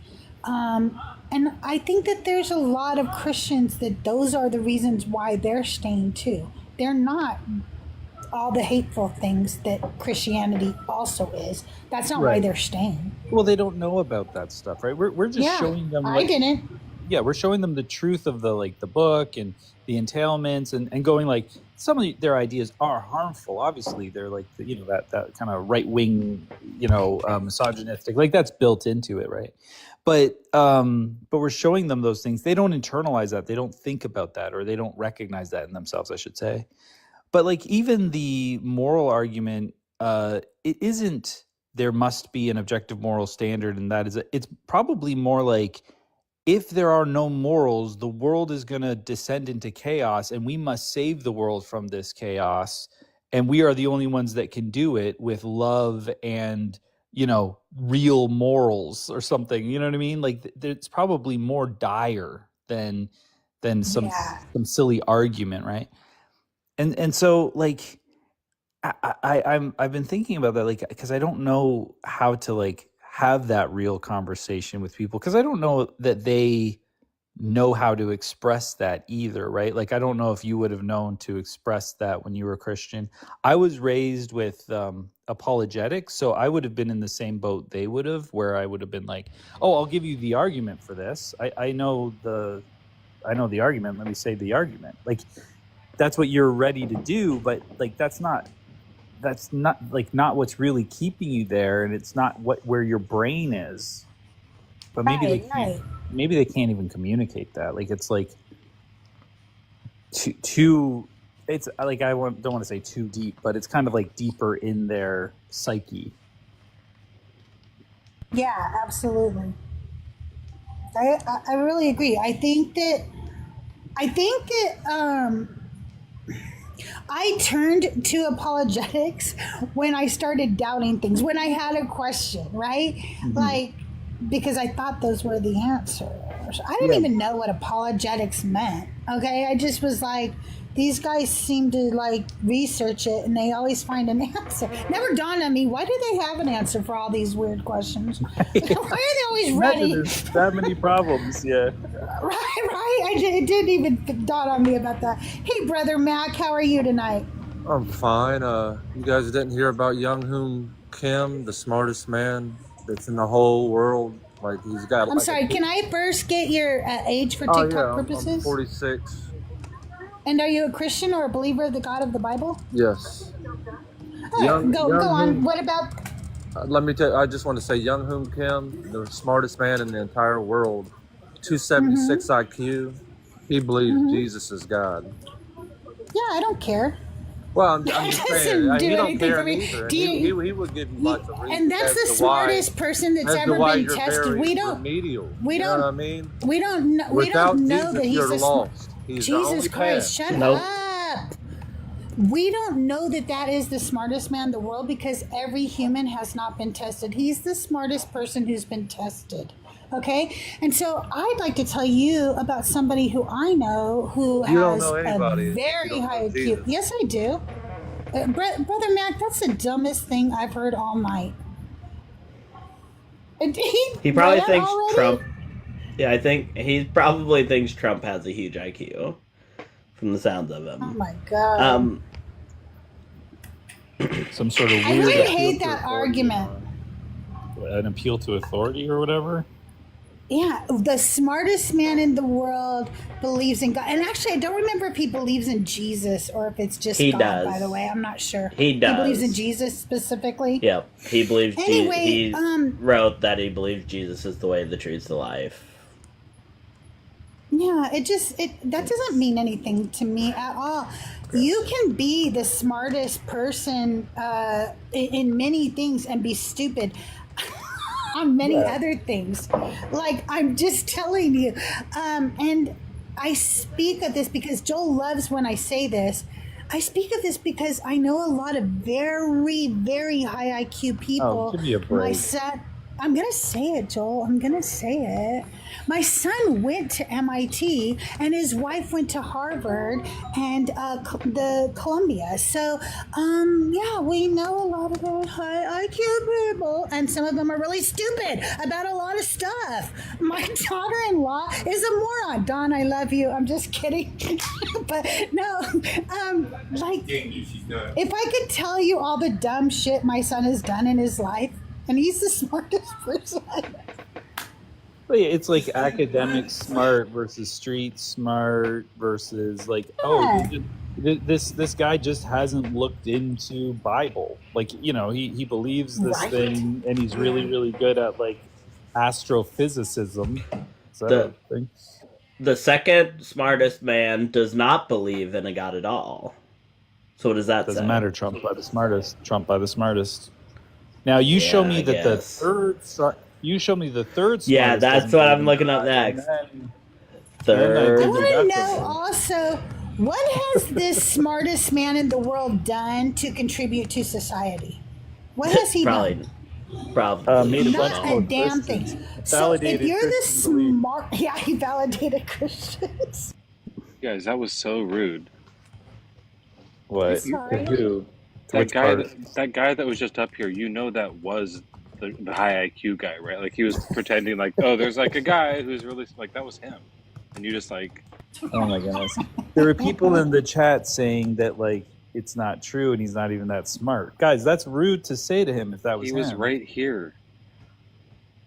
But he should know that it, like holding the belief that Jesus exists is pretty stupid, right? Like it's okay to tell him that, right? Yeah, he probably does know it, but he also knows that it's smart to play the game.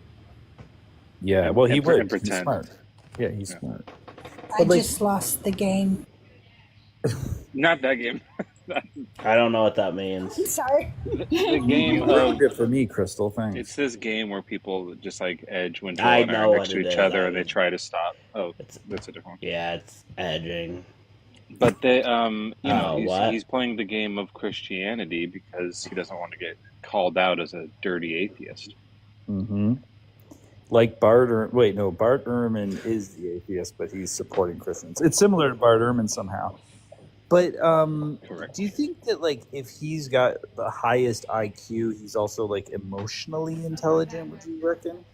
Yeah, I think it just goes all around. Like if you know facts, then one of the facts knows that fact, and like friendship facts. Right, FQ. Do you think that like when like somebody's motor skills are attached to their IQ, so he would have a physical Q as well, so like PQ, EQ, and IQ would all be like on point? Yeah, motor skills. Like he probably knows how to. I don't know if he knows how to drive a car, but how to like build an engine for sure. Right.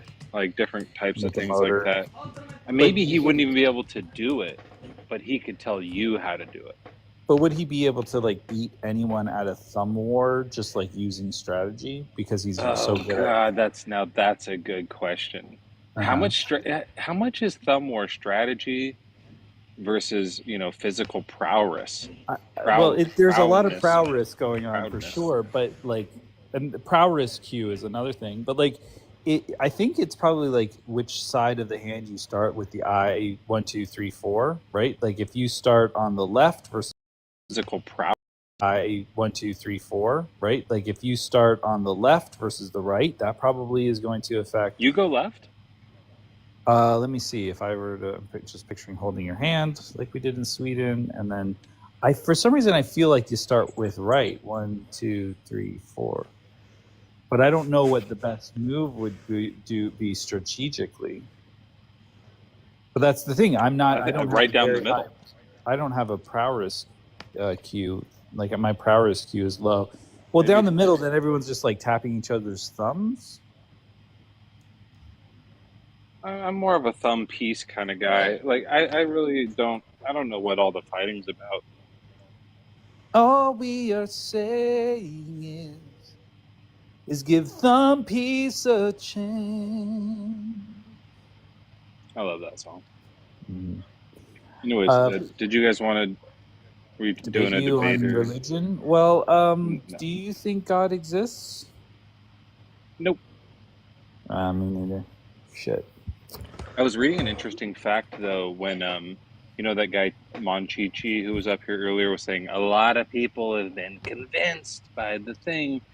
There was one like pretty fairly famous atheist philosopher who was somewhat convinced by design incorrectly, but it's an interesting story. He are you guys hearing this dog barking? Not right now. I'm hearing a joyful shift in his chair. Yeah, I need to oil it. Well, just shift every time the dog over here barks and it'll cover my background noise. But anyways, this guy, it's the guy who invented the no true Scotsman fallacy. He like came up with it. And then he was a big time atheist and he wrote all these papers about how there's no God. And then he later in his life, like in 2004, became a deist. And he was like, oh, I think deism is actually probably it. And everyone's like, what the fuck? It's an interesting story, but he was like, it's for sure not Christianity. It's for sure not Islam. But when I like try to figure out DNA, I don't get it. So I think maybe someone made it. But like, does that mean like if we are rejecting deism, do we reject the no true Scotsman fallacy? You know how they say like the guy that invented your favorite fallacy was a deist and believed in God, and you're like, well, fuck him then. We don't believe in the no true Scotsman fallacy anymore. Is that how that works? I don't even know if he was actually Scottish or not. So it kind of, like, he might be a fallacy entirely. Okay. Good point. I'll do a little more research, but it is an interesting story. And he was like, yeah, that's what I think. It's the like Aristotelian God now, like the prime mover. But I don't get it, because he's saying the, DNA is what convinced me. So I believe in a prime universe mover. DNA didn't come until way later. So so the whole Aristotelian one is that God like starts a universe and then never touches it again. But if DNA is what convinced him, then it would mean that he started the universe and then later intervened to make DNA. So like, I don't think the guy thought it through. Are you sure he didn't think like there was a deist creator that created like all things and like humanity fully formed type thing? No. He believes in like just like first, like push the first domino. Yeah, like Big Bang, first domino, and then said that, and also was like, and he's a jerk because he's the cause of so much evil. And good stuff, but so much evil. I hate this God. Like, he didn't like it. And he called, Christian gods and Islamic gods especially, he was mad at as like being, dictators and stuff like this. So he was still against all stuff. But yeah, it's exactly like he just was like, I just don't get DNA though. So I guess God, like he just made up no true Scotsman and then fell for God of the Gaps. So this is one of these things where like this is one of the things where you're going like, this guy was really smart, but he was also really dumb. Like, it's just like you're showing that, bringing full circle. By the way, Crystal, when you turn on your camera, I was like, oh, what's this green screen picture? But it's really just like your backyard is pure fucking bliss. Yeah, yes, my backyard is pure fucking bliss. It's my favorite place on earth. So yeah, it is. Like on vacation. I'll turn it around. You guys live in the same town. How is it? Are you on the other side of the mountain, Mezzo, or something? Yeah, we're not in the same town. I know, but like, same province. The province of California, right? Yeah. There's George. But like, why isn't it darker in Mezzo's side? Because it's darker in your side. You're muted, guys. I can't hear what you're saying. Wait, you don't know how to unmute? I think the Earth is flat. I was saying. That's why it's dark where. That's why it's dark where Crystal is and not where Mezzo is. Yeah, I am pointing probably a different direction. The sky is dark over here, but it's also just auto adjusting. Yeah, that's like. What kind of phone do you have, Crystal? Don't embarrass me. And is it on dark mode? I have a Nokia flip phone. No, I have a Google Pixel 6a. All right, what's your zip code? 90630. Let me write that down. That was too quick. Okay, that looks darker now. And Joyful, your background is super dark, so it's darkest where you are. Well, even outside, it's like pitch black dark. Yeah, it's pitch black here too. But it's 10:35 here. It's 11:33 here. It's super dark. Yeah. Wow, we live different lives except for, well, two of us live a similar life, and then two of you guys live similar life, so not that different. I would take you guys up. I have this little hill that you can like see the sunset and the whole city, but I lose connection when I go up there. It's cool, but I have never been able to show it to anybody. I built a whole bridge.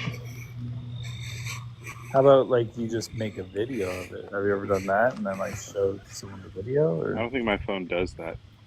I don't know. You've been posting videos a lot, so I'll show you the bridge I made. We'll see if I lose connection. But actually, you've built stairs, Joel. I made this bridge. See? That's true. Yeah. Oh, that's nice. and it goes up this path up here. Well, that's nice. That's a nice kind of like place to hang out, or like be able to like explore in your own backyard. Yeah, it's not very high. I mean, it just goes up. It was just a like absolute like wasteland, and so I've been like building a path and making it like digging out the side of the hill, turning it into a thing. Yeah, that's cool. So what's going on? There's no guest tonight? No, it is you. Oh no. Bullshit. Somebody said, why am I the only one hiding? I'm just not in my dressed. I'm not dressed. Does that mean we exactly opposite side? We are in the exact opposite side of the world. Shy. Mm-hmm. I'm like directly if Meadow dug straight down, I figured it out. He'd just land in my living room. But he has to stay straight. He'd make sure he's going plumb and everything. And we're working on it. Yeah, we're working. We're digging towards each other. So we'll get there someday. I feel like we would get crushed in the middle. They say that if you were in the middle of the Earth somehow, you wouldn't get crushed because you'd actually have equal gravity pulling you in all directions, so you just kind of would float there. You would just stick. Like But if it was all. what about like a mile before you get to the middle? That would hurt. Yeah, like it's like right in the middle. All of a sudden, it's equalized. But before that, is it still equalized? Yeah, I don't know. Yeah, there's only one way to find out. Although every time someone says that, there's lots of like you could do math. Yeah, like there's a usually other model, ways. computer model of it or something. There's lots of ways to find out. I'll tell you what. When I You used could to ask the coal mine when smartest I guy on was earth. really young. Bring him back up. When I was much younger, I used to coal mine, and our unit was 1,500 feet underground. When you were a miner? Yeah. That's No. really young. Yeah, I get what you're saying. Yeah. But when you first started there, I do. I'm tired, dude. Leave me alone. But now I lost ADHD time.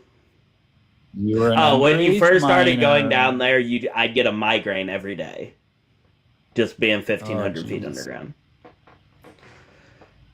Took a while to get used to it. Yeah, like just your your head wasn't adapted to it. Like, Yeah, is it like just sort of give me- similar to getting the bends? What's the bends? Like that's when you come up from water too fast, I think. Oh, yeah. Scuba divers or free divers. They come when they come up too fast. The pressure changes. Yeah, I think it's something like that because you go down we went down in an elevator and it only took 2 minutes to get to the bottom. So That's like actually you nuts. don't really adjust. Wow. How did the Canaries handle it? They didn't. Oh, they died. That's how you know it's safe, because there's not going to be any other like dangerous birds down here. They all died, so you're safe to go down. You don't have to worry about the birds getting you. Oh, the scary birds, yeah. Coal mine birds are dangerous. When you're down in a coal mine, do they get bats down there? Does anything go down there? Anything live down? Well, like we in the summertime and stuff, we'd get like lizards and stuff that would stow away on the elevators and get off the elevator. So you'd find lizards and stuff around where the elevator was. What a nightmare for them. What are we doing down here? What are we doing down here?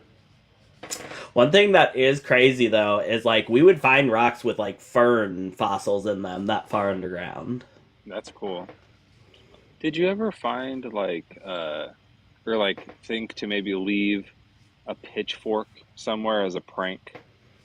Like to bury it a little, like a pitchfork, and so someone would find it and be like, ah, did we go too far? Did we make it to hell? Oh, like a hell pitchfork. Did not we a get tool. that? No, isn't that what? Wait, what is Satan? A trident? Yeah, some sort of. Yeah, like I think he had a pitchfork, trident. What's the but difference between a trident and a pitchfork? nothing. I don't know. We're gonna look it up. Well, 3 to 4. Like a pitchfork would Oh, be a it's 4. it's like fork. Yeah. 3 is more of the Satan thing, I think. Yeah. When I was a kid, the forks that we used, like, are just like kitchen forks, were 3 prongs, and we called them threeks. That's a true I story. think that's because you guys were poor. You grew up poor. Yeah, we couldn't afford the fourth. You couldn't prong. afford. You couldn't afford it. Yeah. I mean, we were middle Yep, class. that We was- weren't like a 2-prong family. We were middle class, but Yeah, you for know, sure. Yeah. I mean, you're gonna hate this. We had eight prongs. Like we had really wide forks. Yeah, they wouldn't fit in your mouth. Too many prongs. But we were really rich. That's fancy. Really rich, yeah. We just use the butter knife for everything. for everything. That's just one prong. Not just Yeah, eating, that's but literally for everything. That's a uniprong. I did have a really cheap car that it was my first car was a Toyota Corolla, and you could start it with anything. Like I would start it with a butter knife sometimes, and I would take one of the threeks and I would fold one of the things back and turn it into a tweak and just stick them in, and I used that. I never brought keys anywhere, so I just would like keep forks in my car. And I did get pulled over in that, and I had been at the pool, so I only had swim trunks on with my friend, no wallet, no ID, fork in the ignition, and the guy let us go. Small town stuff. Nice. He let us go. Nice. I've had my vehicles that you can start with anything. Like, what are you gonna do? Like, son, I think you stole this car with a fork. This like garbage car that's spray painted. I literally, my first work truck I bought, literally you didn't have to have anything in the ignition. You just grabbed the 2 little prong things and turn it. And Well, my next car I fire got was it a up. little fancier. I got push to start. You had to jump start it every time. No. You have to push it down a hill. Oh, I thought you had a push start. No, it's a kick. That was before those. You got to push it and then kick start it. Yeah, it was a manual. Yeah, drop God, the I love that clutch. joke. I love that joke. You had to kick it. Was that part of the joke? Is that you kick it? Well, it wasn't a kick. It wasn't a kickstand. No, I know you push it, but you said we got to kick it. Kickstart. Well, I think push kickstart. it and then Jump kickstart start it. Jump start. You got to jump You over have to jump on it or jump over it. That's funny. Andrea is concerned about our age at this point. She says, "I just need my key inside my car to start it."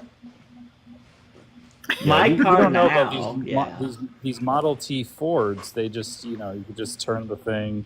The hand crank. Yeah, the crank. You just turn your hand crank. My dad's truck the was Danger Ranger. My dad's truck Yo, that I he had still was have 2 a years away from 66 Stang. Oh yeah, Crystal bragging again with her cool car. I think we talked about that because we did have a 65 when I was growing up, but we don't have it anymore. Jealous about that. Oh, it's older. It's not as good. We had station wagons made out of wood. Oh, we wood? had a Like station a wagon. linoleum panel or like real?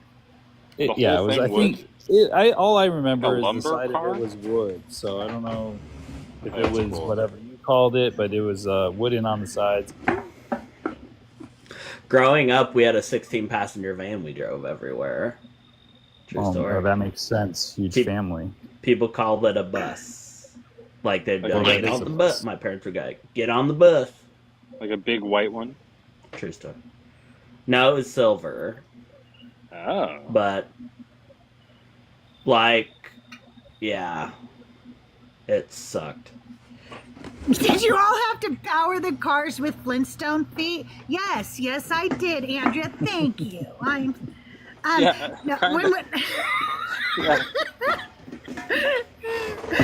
When I was a kid, we had a country Squire, so it had that wood stuff too, Joel. And I don't know about you, but we had that. You had the front seat, the middle seat, and then the way back, right? Yeah, Of a facing the country other Squire. way. Yeah, and yeah, I always got stuck back there with the dogs during the trips across the country, and that's not fun because dogs get gassy on long drives. basically the same horrible. thing happened to me. I had to sit back there with my dog of a brother, and we'd go to church, right? And then because usually, you know, not everyone's in the car, but when we go to church, everyone's there. So all there, like at that time, there was like 5 of us kids and then mom and dad, and so I'm the second youngest, so we would sit in the back facing the wrong way, and then the other 3. So anyway, after church, you're driving home and you're hungry because it's lunchtime, and we're getting all the gas fumes. So I'd get like a headache every time coming home because I'd be breathing this exhaust. Yeah. And be starving because, you know, church. And then, you know, then we get potato salad. The one day we got potato salad. But then you could eat it fast because you had the 8-prong fork, so it kind of evens out. Oh, yeah. You know, I joked about getting free donuts at my church the other day, but we did. We got day-old donuts and day-old bread. So the, you know, bakery at the local grocery store wasn't open Sundays, so all their Saturday stuff, they would just drop off, and we would just you could just go get so much old bread. Like, we would just stock up on old donuts and old bread. And just come, you know, you can eat it for like a day and a half before it goes bad. But that was like the best thing about my church, which is donuts and bread that was old. It's day-old bread. Like, that's barely old bread. Day-old bread is... I mean, it's a day old past its like expiration date. Not like they made it the day before. Okay, so it's just they don't normally do it's like, we would normally like have to sell this on Sunday or throw it away. Right, Since right. we're not open Sunday, we give it to this church, and you could just take as much as you could fit in your car. Mm. We spent all week not buying bread from the store so that they would make too much, and then we would get it for free. There you go. That works out. That works out. Well, guys, I'm calling it a night. I have to get up super early. Thank you guys for being here. You guys are both amazing. Crystal, you are always amazing. Yeah, I fucking know. Go in your little private chat in your Discord and continue. Whoa. No, but someone's bitter. Yeah, I don't get no private chats. Whatever. Mezzo just got out of here. I don't know why you would just... Wow. Wow.